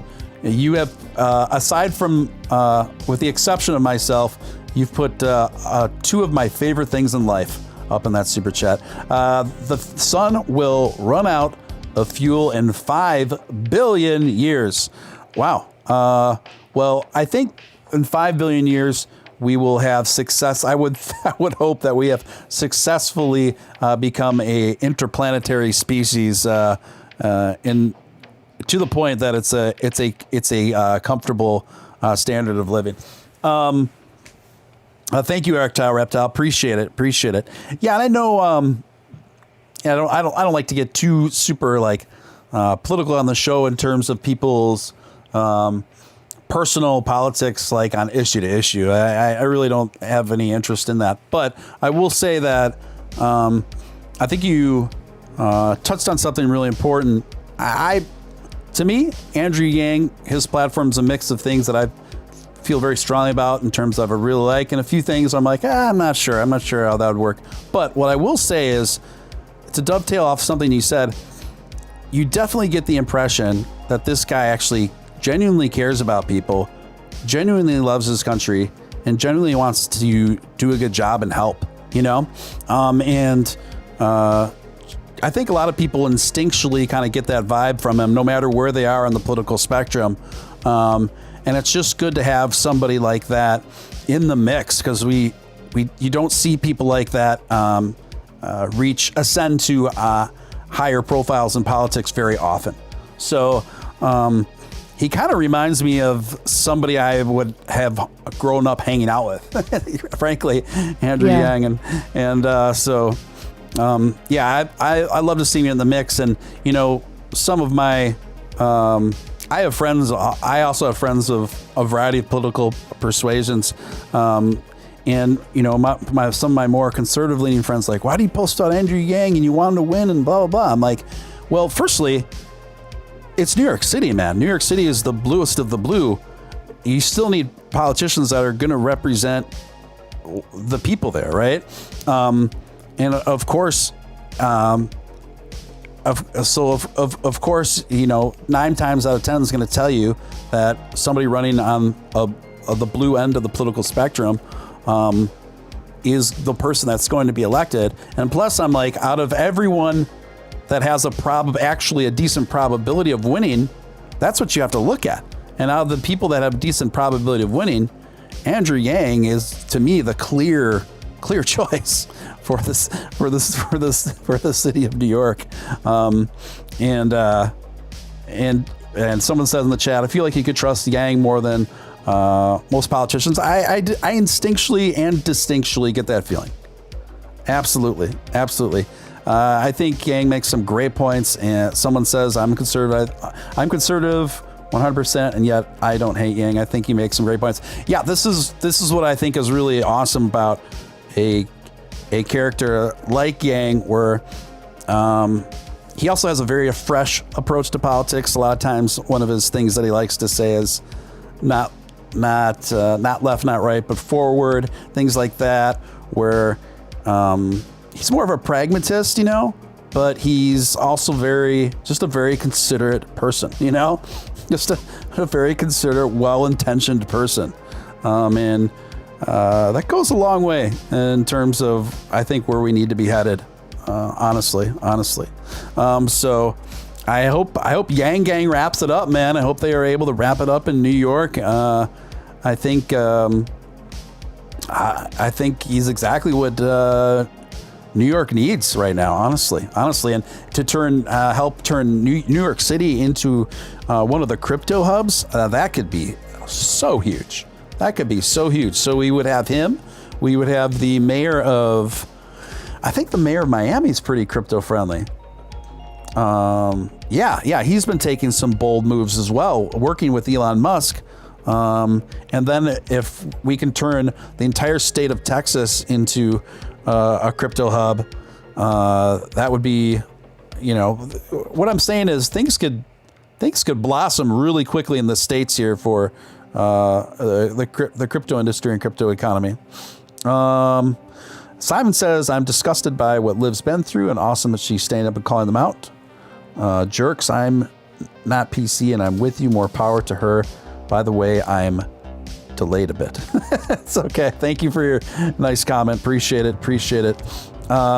Stephen Love, meet Kevin, a YouTuber running for California governor. I'll look into him. I always appreciate suggestions. So yeah, thank you for that, Alex. I'll look into it. Ooh, and I got a big thunderstorm setting in over here. So if you hear some extra rumbling, it's not my tummy, it's the weather. Let's see. So what else did I have on my roster here, guys? I'm looking. And in the meantime, guys, I have a random question for chat. I want you to put in your favorite 90s movie in the chat. 90s movie. I want to hear them. And yes, you can put in more than one. I will permit. And then Liv and I will pick together. This is going to be what the challenge is. Liv and I are going to pick what we feel were the three best answers. But Liv, you and I are going to have to agree together on what those three answers are. Okay, I just messed up and I wrote what my favorite was because I got really excited. So nobody's allowed to say that one. Nobody's allowed to pick Pulp Fiction. Pick other ones because it won't be picked. So you accidentally disqualified your favorite movie. Yeah. I don't know. I thought it was just like, put your favorite one in the chat. So I was like, okay. And then I got excited. Let's see. President Camacho, I know what you are referencing. Surf Ninjas, someone said. We're off to a great start, guys. We got Surf Ninjas. I got to quick do a search for Surf Ninjas. It sounds like a B movie to me. Probably like, let me check it out. Surf Ninjas, 1993.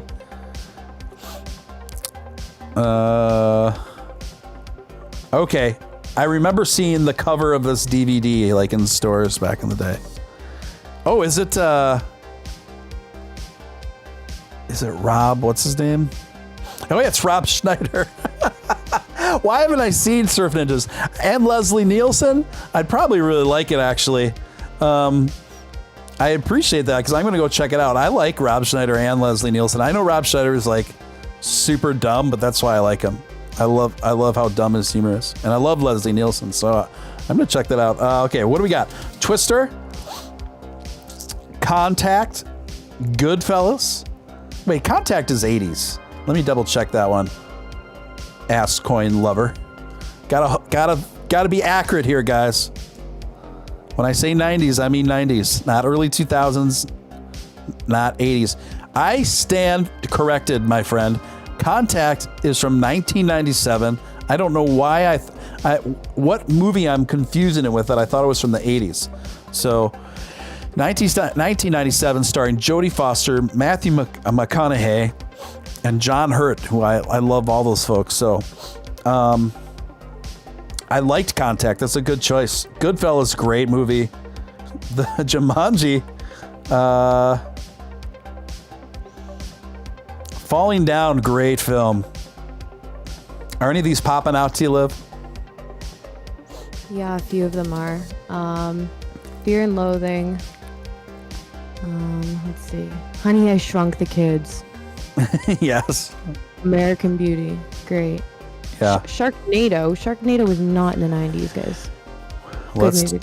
Let's do. I feel like Sharknado was early 2000s. Yeah, I think so. Wait, it's Sharknado. The first Sharknado was in 2013, guys. Come on. Yeah, that's what I was saying. It's like not even close. Literally, it's like new. Yeah.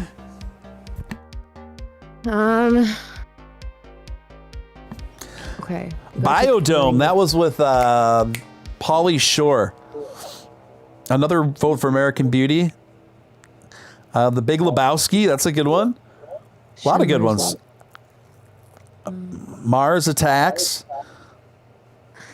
The first Wolf of Wall Street. Mars Attacks was a wild movie. You ever see that one, Liv? I don't remember it. I feel like I have seen it though before. It's kind of cool because it's like these aliens come down to Earth and then they just start blowing everyone away. They're not nice. Yeah. I've seen it. I feel like I remember it kind of, but not really. I don't know. Yeah, at first the humans are like, "Oh, we come in peace, welcome visitors," and they're just like, and they just blow everyone away. Yeah. Like without any question or hesitation or conscience. Fear and Loathing, of course. Dazed and Confused, yes. What about? Oh, I was gonna say one, but I don't want to give one away again now. You can text it to me. Okay. There's two different people right in a row just said Saving Private Ryan. There was also an adult film parody of that called Saving Ryan's Privates. The Big Lebowski again, of course. Terminator 2, Big Daddy. Is that with Adam Sandler? I feel like it is. Friday, Tampa Tushy Fest. What? Okay, well, I gotta look that up. Tampa Tushy Fest Part 1, 1999, pornographic film directed by. Thank you for that. Thank you so much for that.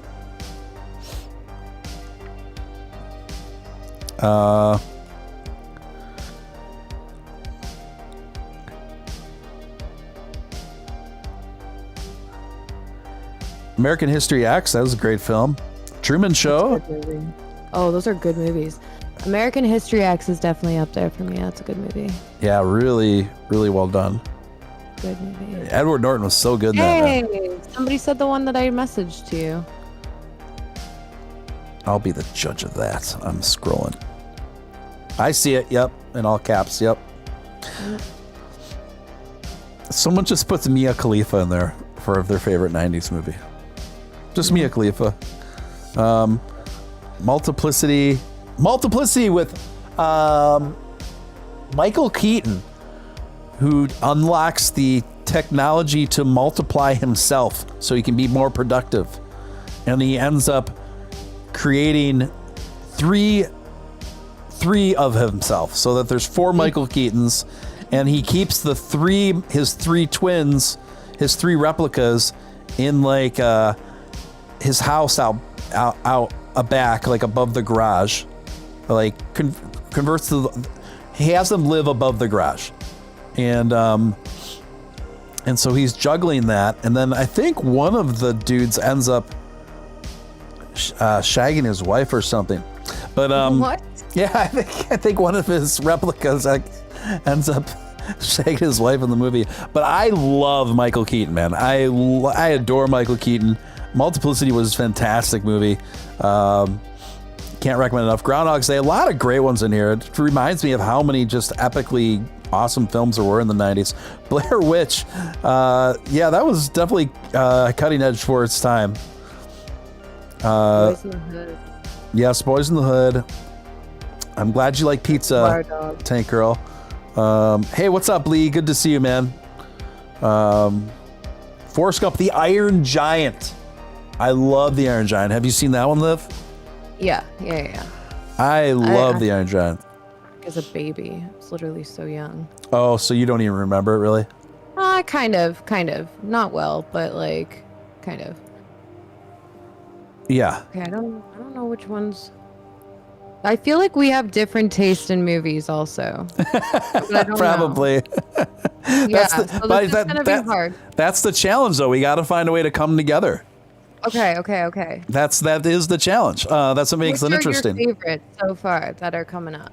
Let me scroll through. Thank you, Chill, for the $2 super chat. Says, I am Pizza Steve from Multiplicity, the goofy clone.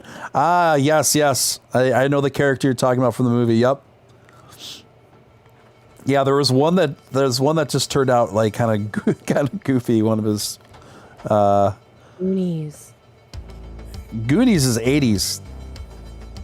Is it? Yeah, like Goonies is like Oh yeah, it's 85. You're right. Yeah, I'll say mid 80s. Yep. Mallrats with Jay and Silent Bob. Oh, and that was also with Jason Alone. Lee. Jason Lee and Mallrats. Wait, there's so many good movies from the 90s.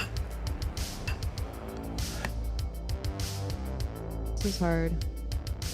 Okay, you gotta tell me what some of your favorites are, and then we gotta work backwards. Okay, Okay, I will go. Have to like meet in the middle. Okay, sounds good. So,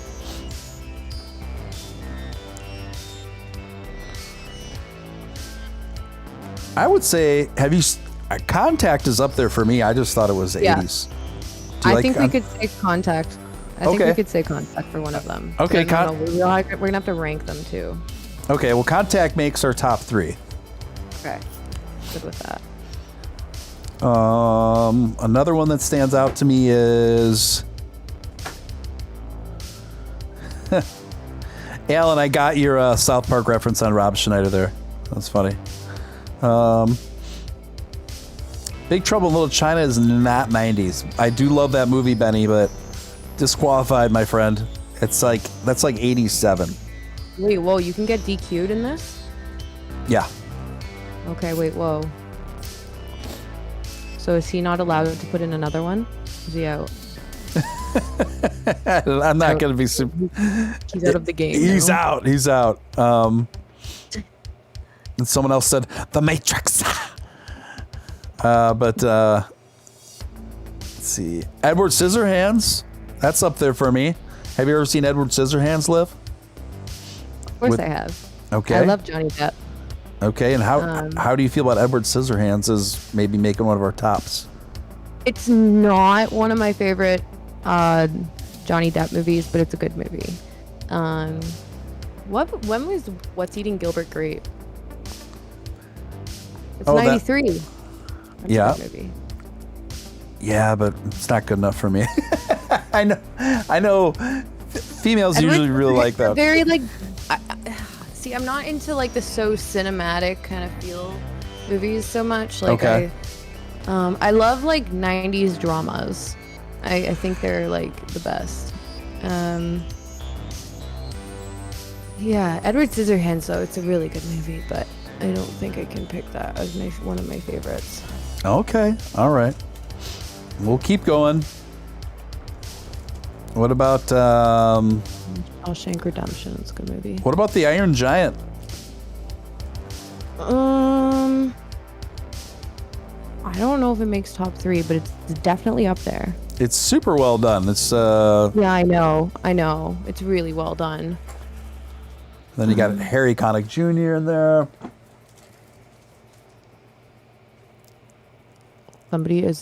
Alex Price is like very set on us taking Shawshank Redemption. I do like Shawshank Redemption. I do like that movie. And I do like. Have you seen Falling Down with Michael Douglas? No, you told me to. Or is that the one you told me to watch? That is, probably. It's absolutely amazing. No, maybe it wasn't that one. It was one where people like switch jobs or something, what they're doing, their lives. Can't remember what it was. You told me to watch it. Maybe it was this one. Maybe it was. No, that's not the one. No, I haven't seen Falling Down, I don't think. So good. Is it on Netflix? Can I watch that? I haven't watched a movie, I'm telling you, in like 3 months, maybe. I get it. Like, I totally get it. I literally haven't seen anything in like so long. I need to watch a movie. What about Total Recall? Have you seen Total Recall? Yes, I think. With Arnold Schwarzenegger in the future where he goes to Mars? Maybe, no, actually, maybe I haven't. That's amazing. Oh my gosh, no, wait. I tried to put it on one day and I was like, what the heck is happening on Netflix? Literally, I was like, hey, this sounds like a movie I would like. And then it was just like the beginning of it was so absurd. And I was like, I have to turn this off. You couldn't do it? I think it's amazing. I love sci-fi stuff, but like I couldn't do it. What about Star Wars? Star Wars is all... Well, Yeah, but what was... there were some in the... Not the originals, but there were the... No, I know. The extension, the prequels came out. Some of them came out in the 90s. So someone said Waterworld. Oh my gosh. Point Break, that's a good one. Oh yeah, somewhere in the 90s. There's, yeah, episode 1, Phantom Menace. That's the only one in the 90s. I think that's one of my favorite ones, actually. Out of the triple. Yeah. I think that's the one I like the most. Yeah. Phantom Menace. That one's good. That's a good movie. I'm somebody who likes I like sci-fi stuff. Okay. I'm not sure if the Phantom Menace is my favorite. Of that era, I'm looking at... That's with freaking what's his name?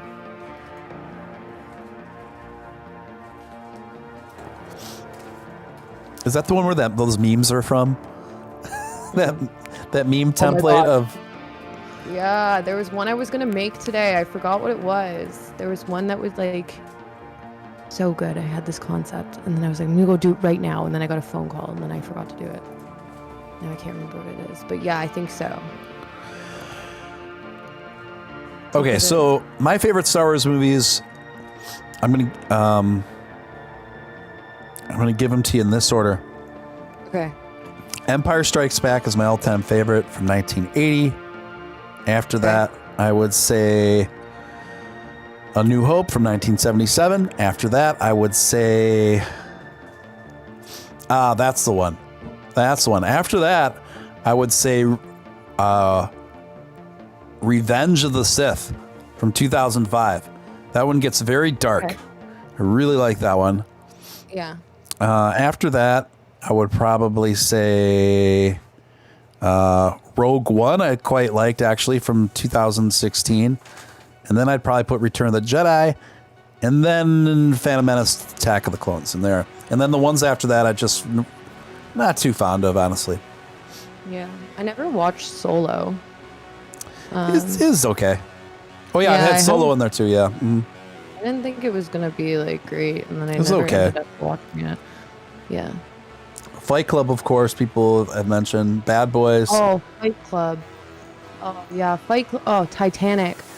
Oh, Titanic. What about, let me see if this is... What about Groundhog's Day, Liv? Groundhog Day with Bill Murray. Could you go with that one? I don't even know what that is. Oh, you gotta watch that one. I haven't seen it. Yeah, I haven't seen it. I know what it is, so actually, now that I look it up. Bill Murray is amazing.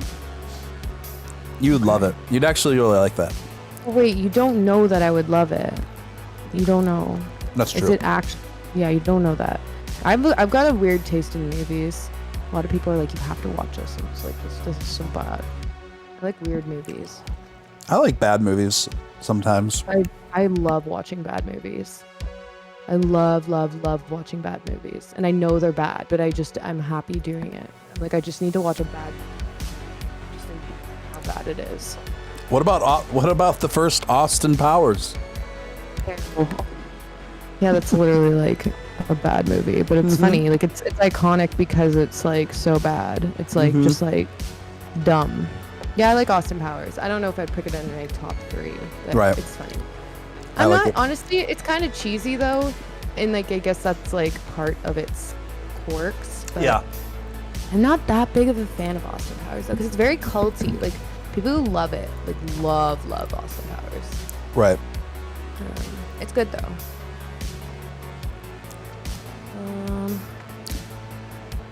What's eating Gilbert Grape? Oh yeah, I put that one in there, but I don't know if that's gonna make it. Casino, I really like Casino. Yeah, I don't watch any movies. Biodome was definitely a bad movie. Yeah. I've You're never right. seen that. It's without Polly Shore. It's really bad. Encino Man. The Sandlot. Think of like,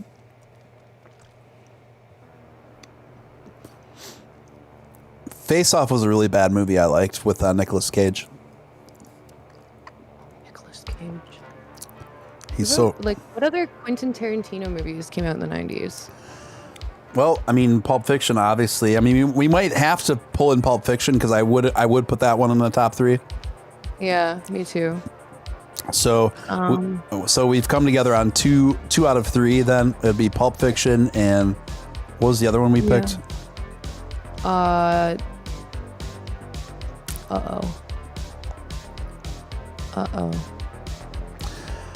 You forgot? Contact. That's right. Sliding Edge coming through with that $5 super chat. Thank you, Mr. Edge.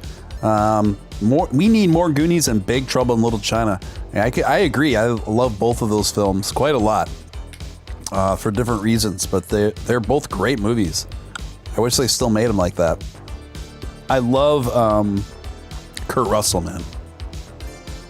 Reservoir Dogs, Quentin Tarantino, 92. Dusk Till Dawn, 96. Natural Born Killers, 94.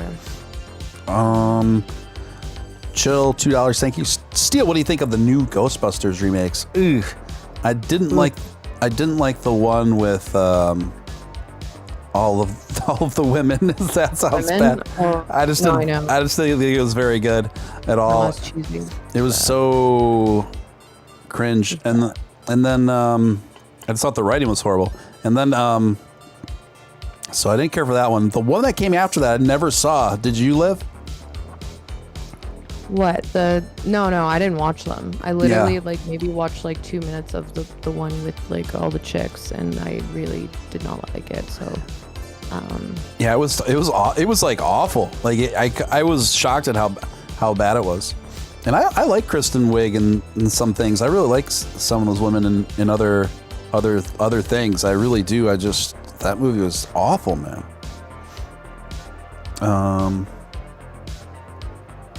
Rock and Broken Arrow. Never seen it. Goodfellas is great. I guess I'd put in there. Have you ever seen Ace Ventura? Yeah. I don't think I would put it up. Yeah, I don't think I would put it up there though. I totally would. What? Oh no! Silence of the Lambs. Silence of the Lambs could be up there.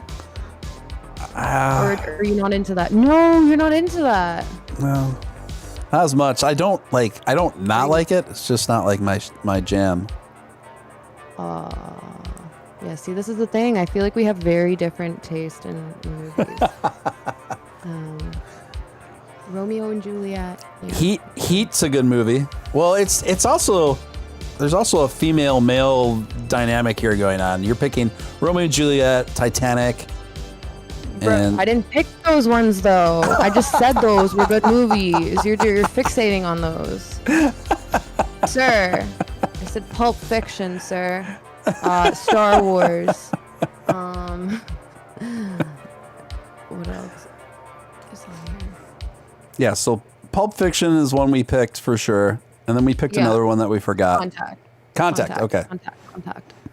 Okay, we need to just pick one more. Let's just pick one. All right. Good. We can both agree on that is a good movie. All right. Oh, the dinosaur movies. The Land Before Time. When was that? Oh, that was 88. No. Yeah. No. I was gonna say that doesn't sound quite 90s to me. Wait, what about Jurassic Park? I like Jurassic Park. Why has nobody said that? I don't know. Nobody said Jurassic Park. That's a 93. Jurassic Park has to be on there. I am disappointed in every single person in this chat right now that nobody said Jurassic Park. The Notebook is fire, but that was in 2003. I like the first Jurassic Park quite a lot. Yeah. It's so good. Have you ever seen those YouTube clips where people take Jeff Goldblum laughing in Jurassic Park and looping it? No, I haven't. I need to see that now. Now I gotta look it up. I'm curious. It's so good.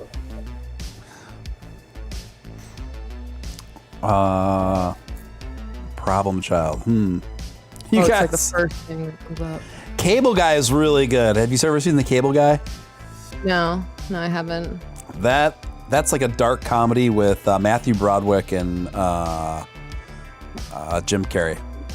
The problem is I'm too young. Like I was born in '94, right? So like I wouldn't have seen all of the. Like I didn't watch all of these when I was. It's Jim Carrey. Jim Carrey and Matthew Broderick. It was like a dark comedy. It's actually I love Jim Carrey. I genuinely think you would like the Cable Guy. I could say that. Yeah, I could say that with certainty. I could say that with certainty. I love Jim Carrey. Like he's pretty silly and dumb, but I really like him. Mm-hmm.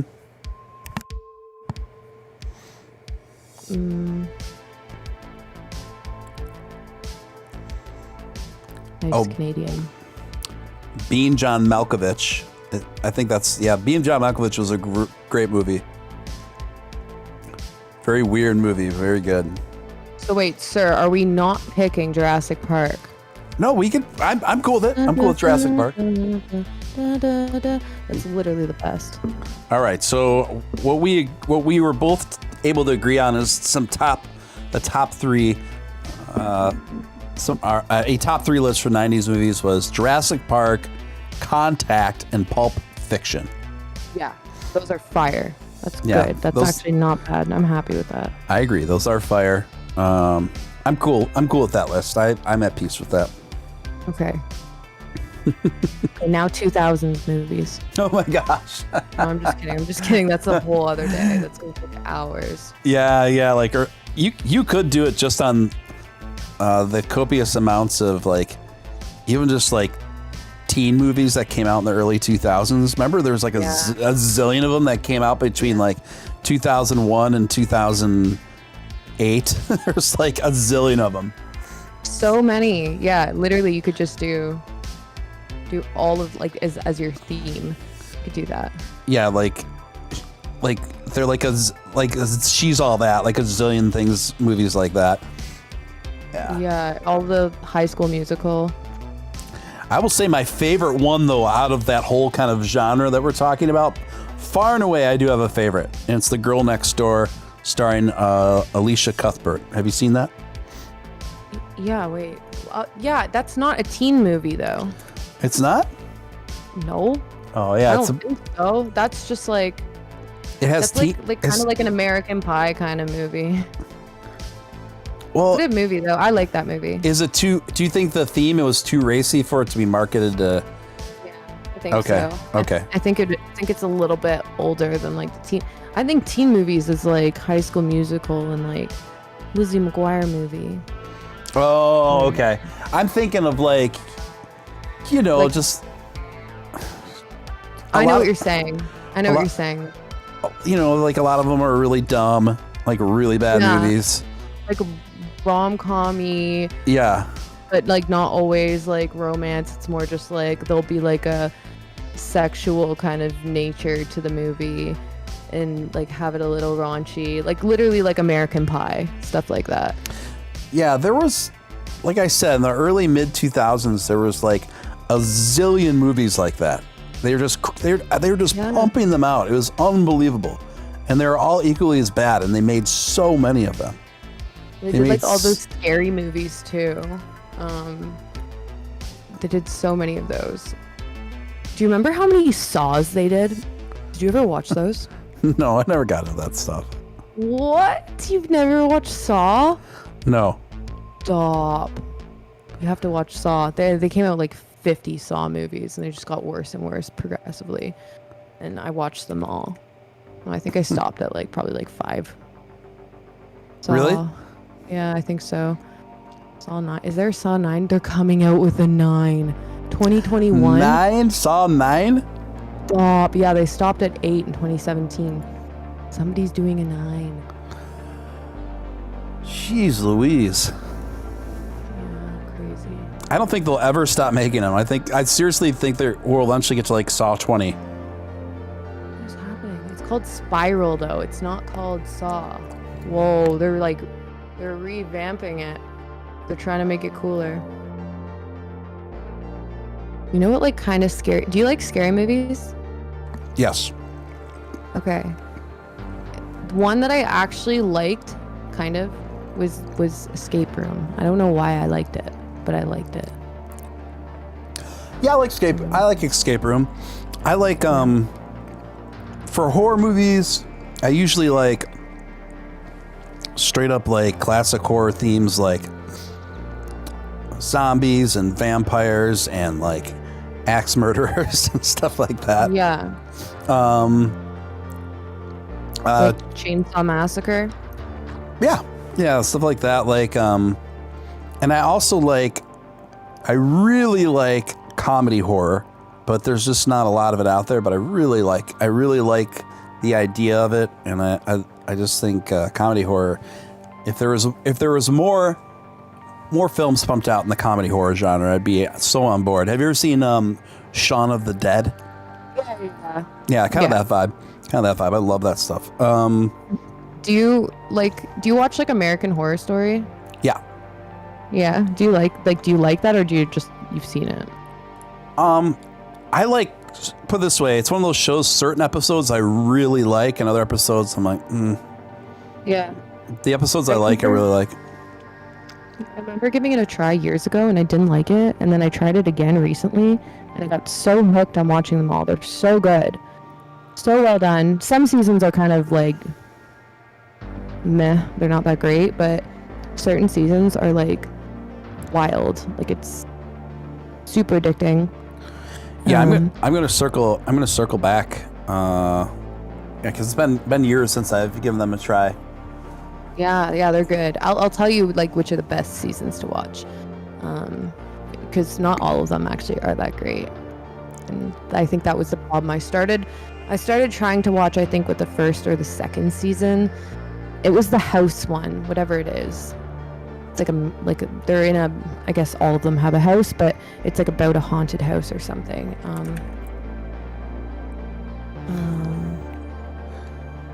Kindergarten Cop. Fright Night, that was a good one. I liked Fright Night. Yeah, Murder House, I think it was. I didn't like that one. It wasn't good.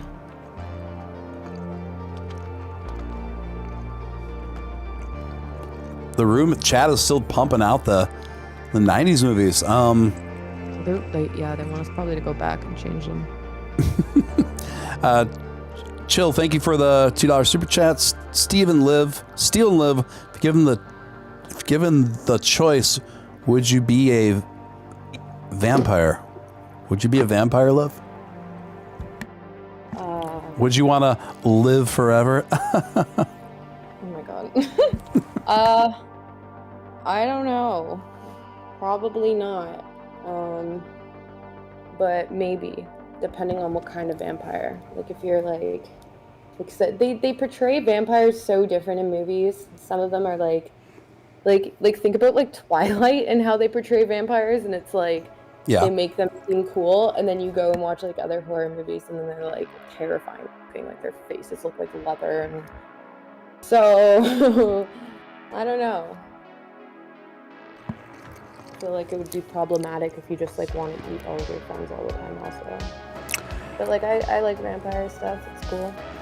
Would you be a vampire if you could live forever, but it also, yeah, like, because it also depended on you drinking the blood of humans? Probably not. No, I definitely do not want to live forever. I couldn't deal with FUD from crypto Twitter.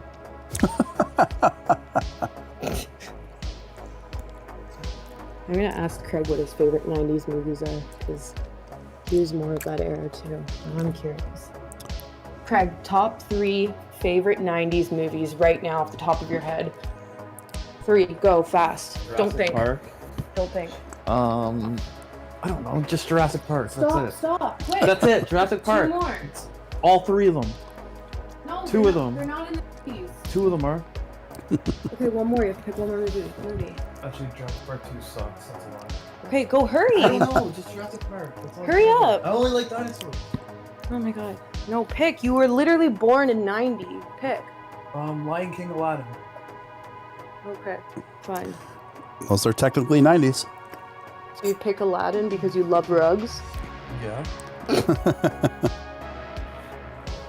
The magic carpet might be the most underrated Disney character of all time. Literally, And though. he doesn't say a word. I know. I know. Low key. I don't know, Jurassic Park probably. Yeah, I said Jurassic Park too. We picked Jurassic Park, Contact, and Pulp Fiction. Pulp Fiction's 90s.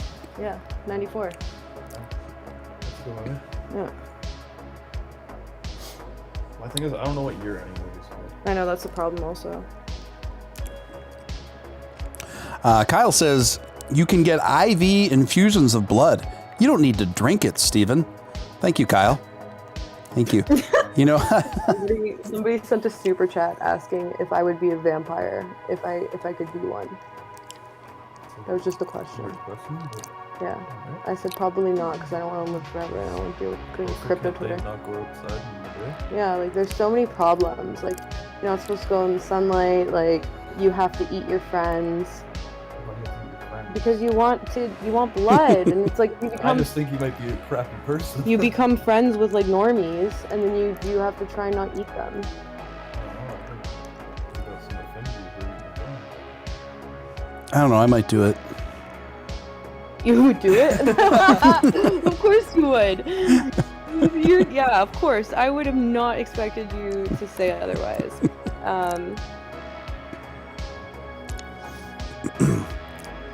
I don't know. Hook. Hook is the movie. friends. Hook. It's lame, but it's good. It's a good movie. But it's definitely not top 3 of the best. You wanted to pick like Iron Giant. What are your other ones you wanted to pick? Your top favorite? They were great. All my picks were great. Iron Giant. You wanted to pick the most ridiculous movies. Ace Ventura. Ace Ventura. Yeah. He wanted to pick like it's like, have you seen this movie? It's like with like Jim Carrey. I'm like, You bro. never seen Ace Ventura? No, of course I've seen Ace Ventura. He's just like picking like The Mask. Like Oh, The Mask is so good. The Mask is so good. It's Yeah. so bad. Holy crap, I forgot about that movie. I forgot about I that one watched that too. movie at least 20 times. Oh, Jaws. We're gonna need a bigger butt. Sliding Edge, thank you for your $2 super chat. Sorry I missed it earlier, dude. Just saw it now. The Fifth Element. That was a good movie, Fifth Element. Yeah. Cameron Diaz is so good looking in The Mask. The Mask? Yeah, she's like gorgeous in The Mask. Bro, I don't look like Cameron Diaz. I know. Sorry. I guess we're breaking up. That's it. It's over. It's happening live on the air. I don't even think Cameron Diaz is like that good looking, but in The Mask she's like super pretty. Now I'm looking her up. You're making me feel weird. In the red dress in The Mask, she's like gorgeous. Bruh, whoa. It's like an iconic scene. She's like gorgeous. You guys hear this shit? Yeah, I'll just be honest with you. Listen to this man. I didn't say she's prettier than you. Relax. Bro. How old is she here? She's I so don't know, young. so I She's a think baby. pretty Yeah. young. Oh wow, since I've seen that movie. What about like Teenage What about Mutant Ninja- Braveheart? Braveheart? I don't think I love Braveheart. What about some like stupid Adam Sandler movie like I Happy said Gilmore Big or Bill Daddy. Madison or something? Big Daddy. Big Daddy. Yeah, Big Daddy's one of my favorites. Yeah, I was gonna say, I'm surprised you didn't say that. Craig made me watch it last year or And you 2 were years so ago. mad? I was so mad. I did not want to watch it because I'm like, we're not watching Adam. He's like, I'm picking the movie tonight. We're watching Big Daddy. I'm like, I'm not watching something called Big Daddy from the 90s. What are you doing to me? I know every word to the movie. He knows every word to the movie. And then we ended up watching Big Daddy and I loved it. Yeah, it's a good movie. Yeah. It's a big movie. Shawshank. Is that Yeah, my wait, movie? that was been up there. Yeah, that was been up there. I'm trying to think of them. Thank you, Chill, for your $2 super chat. Lord of Steel, the Impaler. There you go, buddy.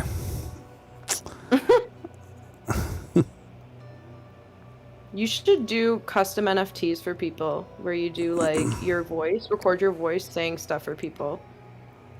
I never thought about it, but that could be cool. You have like the best voice, and then you could just do, you could literally sell them as NFT, like custom NFTs for people, and then. Alright, I got it. What? Titanic. I know we said that, and then he called me out because I said Titanic and Notebook. Notebook's not. But I said that. No, I know. I said that. No, I said Titanic and Romeo and Juliet is what I said. Titanic's such a good movie. Good Will Hunting. Oh, Good Will Hunting. It's a good movie. Ninja Turtles and Lion King. Oh, Ninja Turtles. Yeah, wasn't it more 80s? It's so bad, but it's good. Yeah, Do you like I agree. Teenage Ninja Turtles? Yeah, I love the first one. Yeah, me too. Oh my god, It's so bad, but I love them. you guys are so weird. Yeah, I hate it. Vanilla Ice did the theme song. Yeah. I think they were on Netflix a while ago, and I made Liv watch them, and she was so angry. Yeah, he put them all. He's like, we're doing it. These costumes aren't even good. I They're was so lame. mad. I was so mad. He's like, we're doing a Teenage Mutant Ninja Turtles. What was it? What do you call that? Like a marathon. And he just plays all. And then he didn't go in order. He started playing some of you played some of the later ones, and then you went back to the beginning, and you're like, we're watching them all. And then you went to the really old ones. Then I got really mad. I think you played because the new ones were out. Yeah, and then I got really mad because the old ones were so bad. They were like so good. No, the costumes are literally like, it's like a felt costume, and they're running around just like look so ridiculous. Come on, you don't get it. You were not a 90s kid. I was born in '94, bruv. Yeah, but I'm you're not. Too young. You don't get it. You're a baby. You grew up with a phone. You don't get it. Bro, I didn't grow up with a phone. I got a phone at like when I was a teenager.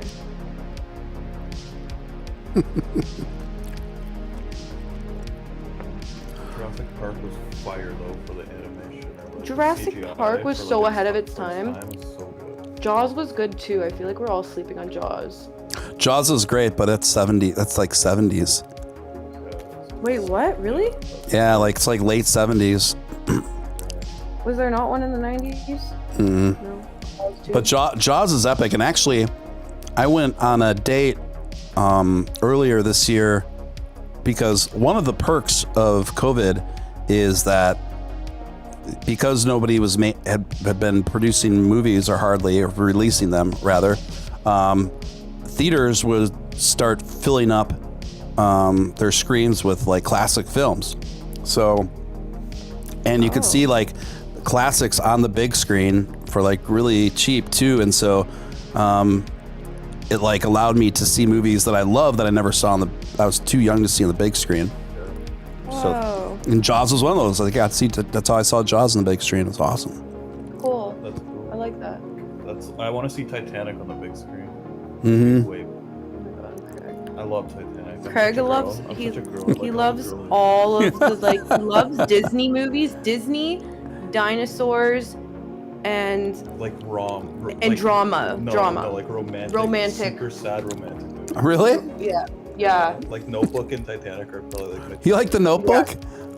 Yeah, he like cries during the Notebook and stuff. We're like both crying during the Notebook. He like puts it on and he wants to watch it. He's like, oh my god, yeah. He's so emotional. He likes movies like that. Everyone's gonna rip you apart on Crypto Twitter now. You just need a good cry, alright? Everyone's gonna rip them apart now. Yeah, what else do you like? You love all of these dumb movies. No, those two aren't dumb though, but you love I love animated Love movies. Disney. He loves Disney. Old Disney though. Old Disney. Like Lion King, Aladdin, stuff like that. Yeah. Yeah, Lion King's a good movie. Aladdin's Aladdin's really good. Toy Story. Yeah, Toy Story was ahead of its time too. Stuff like that, yeah. Yeah. I don't really like the new stuff so that's much. I like Pixar stuff. I really love Pixar Finding is- Nemo. Yeah, some Pixar's good. Finding Nemo is like incredible. I remember seeing it. I saw it in theaters too. You guys are talking about laser discs in the chat. I love laser discs. Laser discs were a very, very short-lived technology, but Yeah. they we were. have some lasers. Yeah, We have a Do you ton. really? Yeah. My stepdad just collects everything. He's a Yeah. hoarder. Says he's not a hoarder, but he's like, I will need this one day, so he keeps everything. And like if things are on sale, he'll buy a ton of it because he's like, I'm gonna need it one day. And so he'll just like have so much stuff just like sitting in our storage of things that he has had for like 40 years and hasn't touched.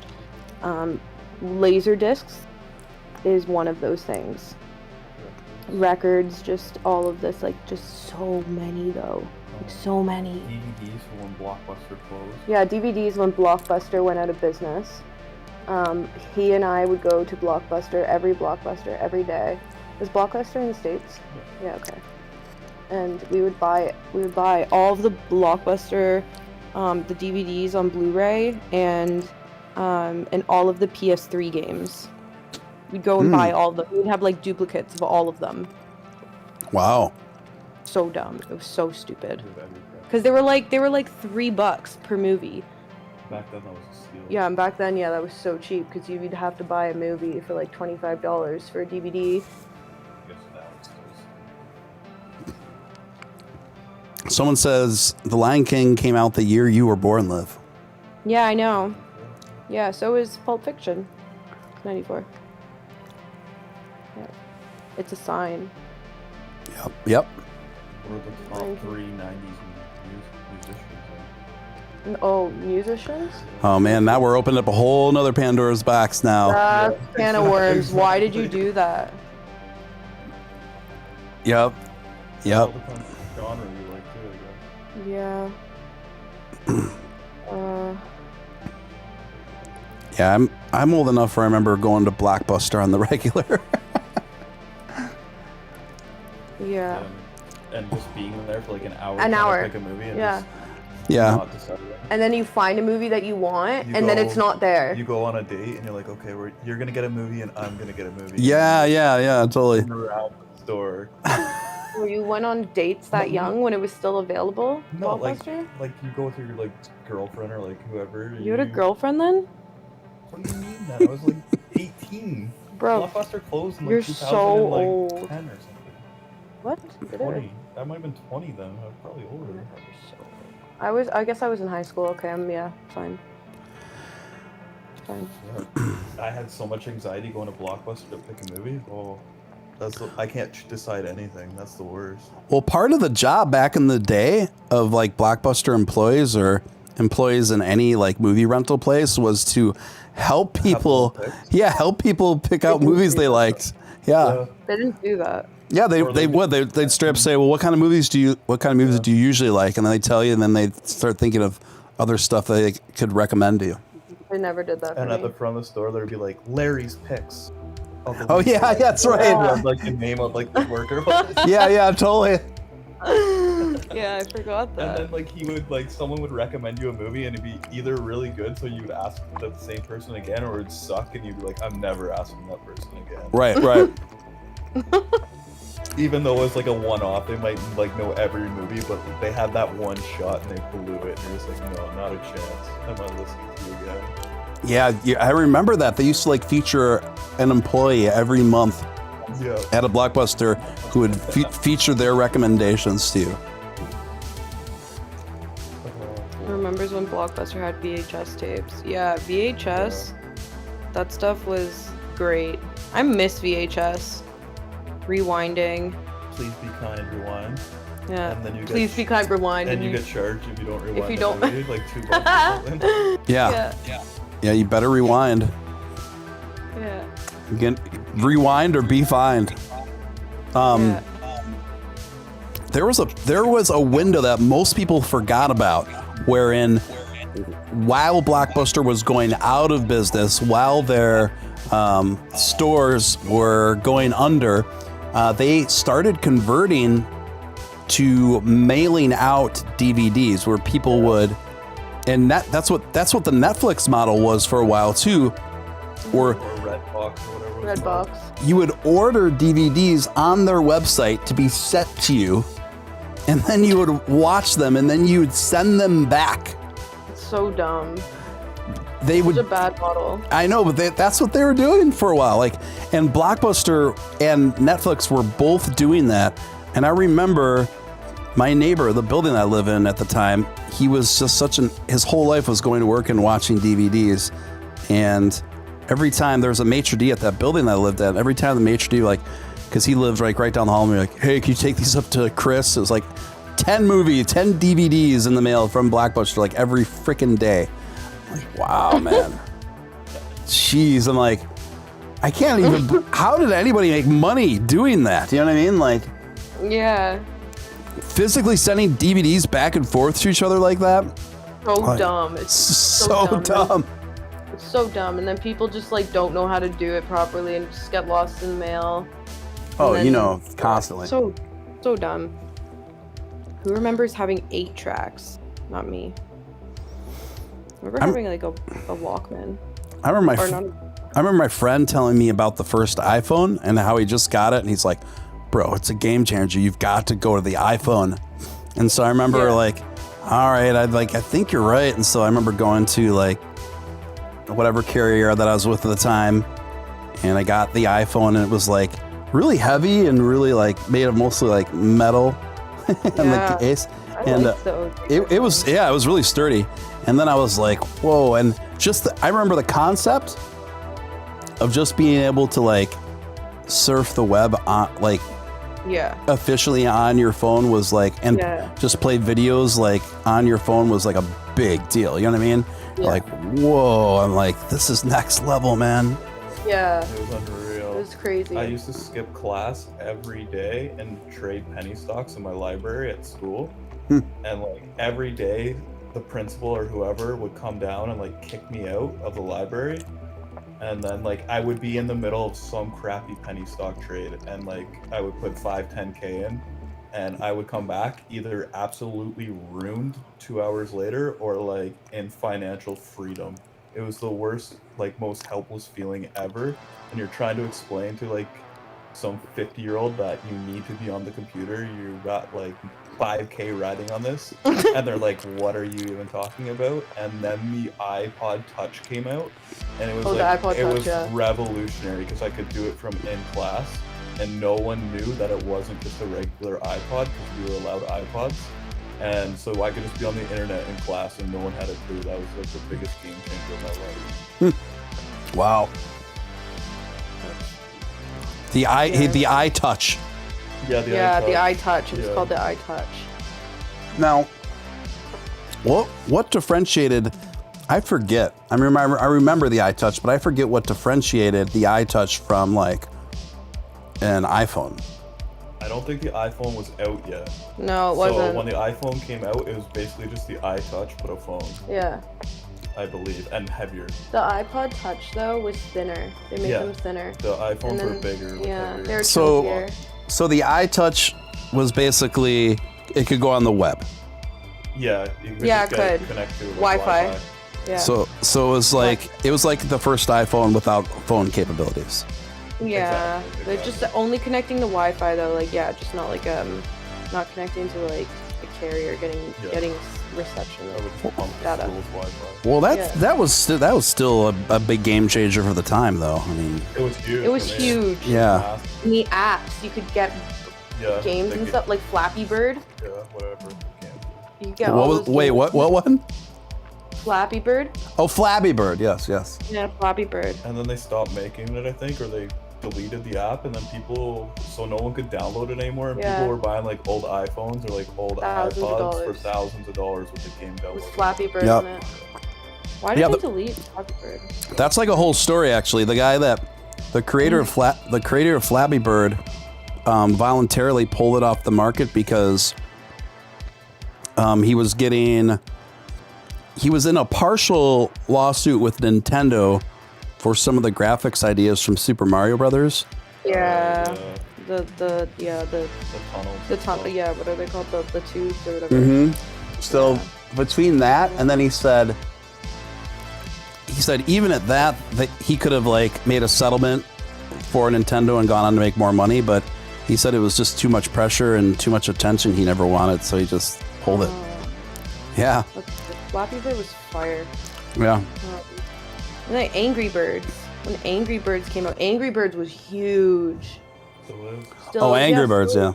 We got the Angry Birds movies, Angry Birds merch. I love Angry Birds. We need an Angry Birds crypto. I'm gonna make an Angry Birds crypto now. Call it Birds. With a Z. With a Z, yeah, with a Z. So dumb.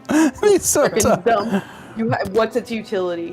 Literally, it's just angry. You get that would be the best utility actually.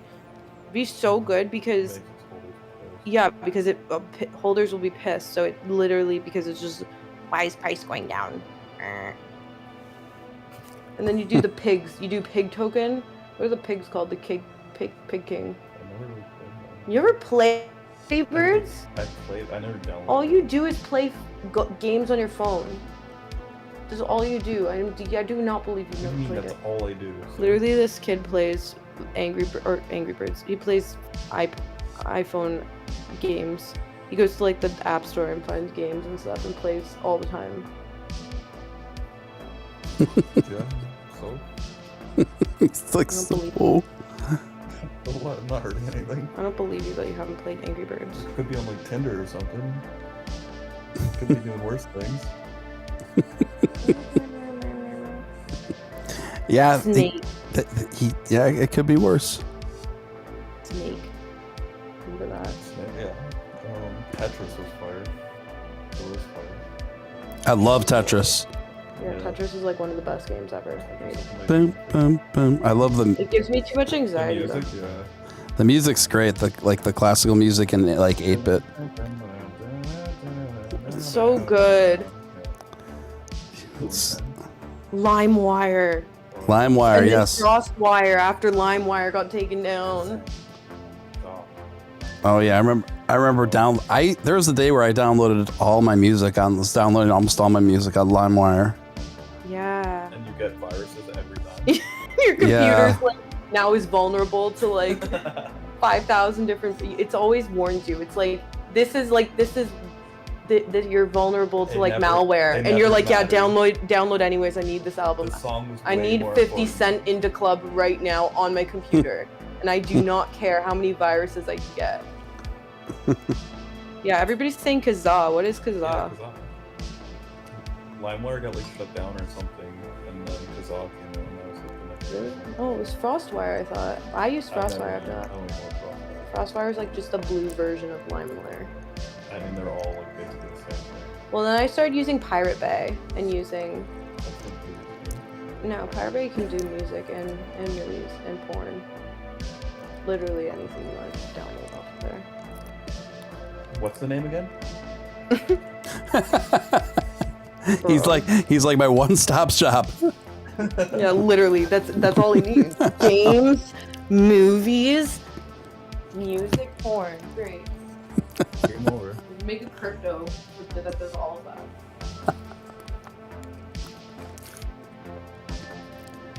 That'll be the end of Craig and your guys' relationship when he finds that. It's like, yeah, I'm never leaving anywhere. I don't need anyone else. We do a crypto like that. We call it ass finance. Yeah, that's the utility. Sounds like. We used to burn CDs. Yeah, me too. I used to burn my CDs. I still do. Yeah. And then you could only fit like 8 songs on it. 64 minutes. And then you could buy the more expensive ones that you could fit like 80 minutes on. Yeah. Those were game changers. Yeah, chill. Thank you for the $2 super chat. Yeah, I remember when Metallica came out like full-throated against people against free downloads. They were so angry about that. I'm like, you guys, you're not stopping it. No. It's not gonna stop, bro. Like, it's so funny how angry they were about it. Yeah. I get it though. I know, I get it. That's where they're making their money, but also let us have music. Well, there's a trade-off because I mean that's how I used to make my living for years, and yeah, I was actually way more pro pirating than almost anyone else I knew in the industry because I'm like, well, guys, it's a trade-off because never, ever in the history of this industry will our music be able to reach more people ever. Yeah. Like, it's true. Like, right when streaming started taking over, like, that's when I started getting more licensing deals for music and just more fans throughout the world and stuff like that. And it's like, yeah, this wouldn't happen without. It's a trade-off. It's a trade-off. So you're the best person to ask. What are the 3 best artists of the 90s then? You on the spot. Oh, let me think. I need to think pretty deeply about this. I know one that I can think of for sure. One. Go ahead. What's one of yours, Craig? Nirvana for sure. yeah. Yeah. Maybe Tupac. Probably. Mm-hmm. And I don't know what 3 would be. That, cause I'm sure there's so many good ones that I can't even. That I would just be like, how did I miss that? I don't want to commit to a 3. So Nirvana. Who else? Tupac probably and Nirvana. For me. Okay. Yeah. But I can't commit. I don't want to commit to a 3rd because I'm sure there's like 10 other unreal, probably 50 other unreal ones. I'm a big Tupac and Nirvana fan though, so I have to say them. My favorite Nirvana song is Territorial Pissings. Yeah. I Um, like how you say a song that no one else would know probably. Probably. Yeah, that one's just got a lot of raw energy. There was actually a lot of good music in the 90s that wasn't necessarily very popular that was coming out. There's a lot of really good, like, electronic, kind of like, there's like a lot of like instrumental hip hop that was really, really good in the 90s. And then, like Will Smith Get Jiggy with It. yeah, that's exactly what I'm talking about. Yes. One of my favorite groups of the 90s were the Cardigans. They're from Sweden. And really kind of kitschy pop, but it was very like very rooted in like kind of 60s super mod kind of vibe stuff, but it's kitschy but really, really well done, really cool. And then I don't know. Yeah. Look it up. They have a lot of material, but their videos are actually real. You'll see what I mean. It's like a whole vibe. Check out their music videos. It's like a whole vibe. Yeah. Someone said DMX. I like DMX, man. R.I.P. Yeah. DMX was just like a dog like barking into a microphone, like right on rhythm. It's just like, whoa, whoa, whoa, whoa, whoa, whoa. Like, whoa. But it's hard to listen to some of those DMX hits without like feeling yourself getting amped up, man. He hit different. DMX was the first Dogecoin shout out hype artist. Really? Wow. Oh, I think he's kidding.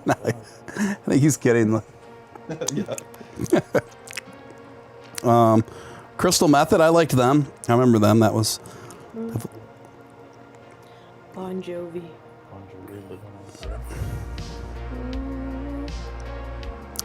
Cardigans losing my favorite game. Awesome pick, Kyle. Yes. Can you play it real quick? I would, but I would get a copyright strike from YouTube. YouTube's so strict. Trust me, guys. I love music so much. I would definitely have like playlists galore for here. But the trick is when you do a live stream, you have to make sure all your music is royalty free, or else you won't have a channel. Mm-hmm. Who let the dogs out? Who? Asks Kyle. And so did the Baha Men. They also asked it too in 1995. Best thing to ever happen to the 90s. Backstreet Boys, NSYNC, Hanson, Spice Girls, Stop. Destiny's Child. Yeah, Destiny's Child. Destiny's Child, though. Christina Aguilera. I like Ricky Martin. Oh, Ricky. Man.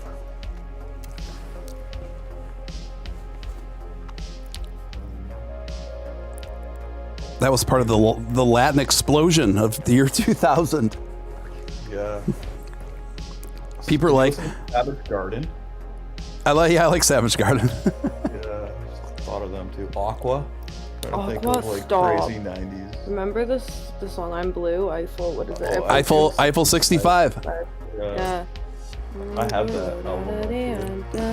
Steven, where can I find your music? So. Sure. This is on Spotify. I have two. My old project is Codebreaker, one word, but my current stuff is. I have a new solo project called Ice Island. Two words. And you should see me pop up there.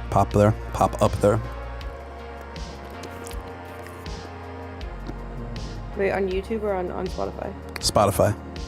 Okay. I have to. Actually, I think I have Spotify. You don't? No, I do. I have a new laptop, so I had to download it the other day. Temple of the Doge, someone says.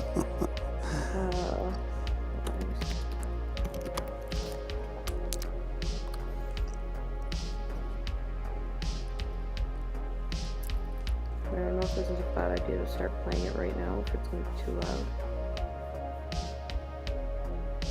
Wolfie remix.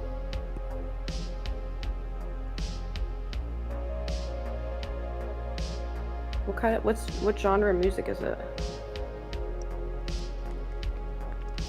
Oh, Wolfie. That's that's one of the artists that remixed my single. I don't know. It usually gets classified under like indie pop. Okay, I'm excited to listen to it. So the original version's obviously at the top, and then there's a remix by a couple different artists.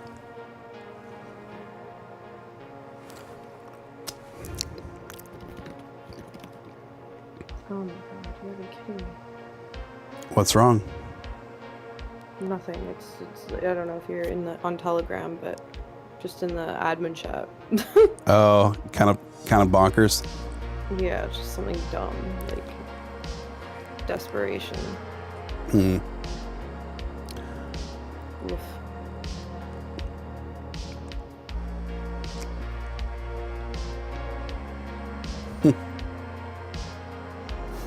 Oh, right on. Thank you, Nathan. Oh my god.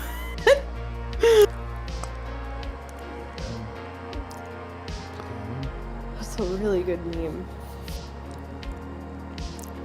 I remember Belly. I remember that 90s movie. Yep. Underworld, Born Slippery. Yeah, that was great. That was part of the soundtrack of what British film was that?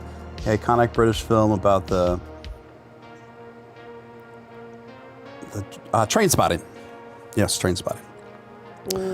Chillercular, thank you for the $2. My dude, your opinion on the Fugees with Lauryn Hill. Honestly, I was never a real big Fugees fan. I know that comes as a sacrilege to a lot of people. I was more into for stuff in the same kind of general scene. I was more into like A Tribe Called Quest and stuff that's and Souls of Mischief and stuff like that vibe.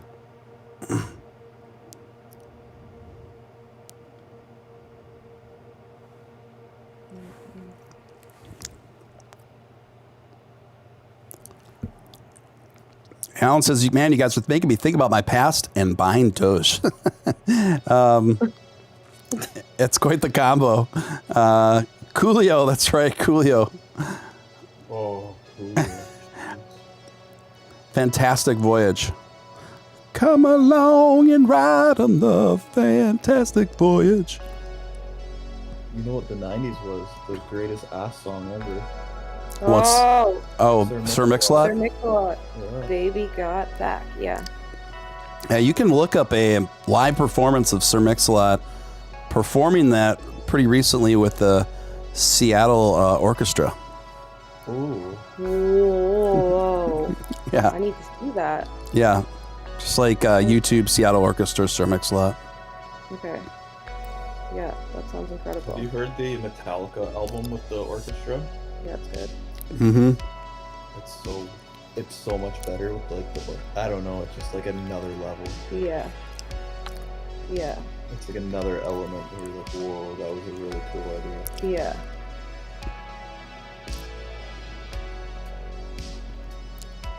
What did you say? Preet Funk era. You said 1995 till eternity. I think you're thinking of a song called 93 Till Infinity. It might be 2000. That was, I think that's the song you're thinking of. 93 Till Infinity by Souls of Mischief. Literally early 2000s, I think, was when they became big. Really? Yeah, I could be wrong. But I thought they were 90s or started 90s. They could have started 90s, but like they became relevant like early 2000s. Right. I could be wrong. Maybe late 90s. Like Californication also says 2000. Mm-hmm. But obviously they were around. Red Hot Chili Peppers. Who else was I was thinking of? But they are fire.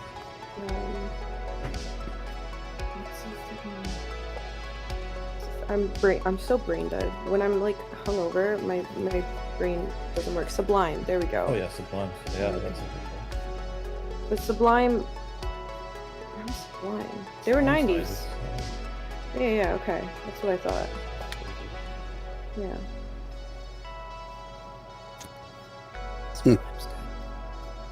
Are all these people good because they died though, or are they truly that good? No, they're good. Is that a controversial take? If they didn't die, would they be that good? Yeah. Yes.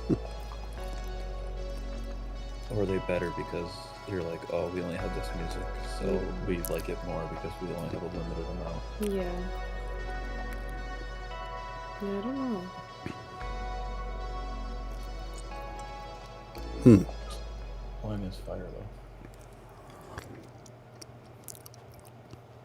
though. All right. Well, guys, I think I'm going to start winding this stream down. Liv and Craig, thanks for joining on the Hangout. This was cool, and I'll follow up with you through text and stuff.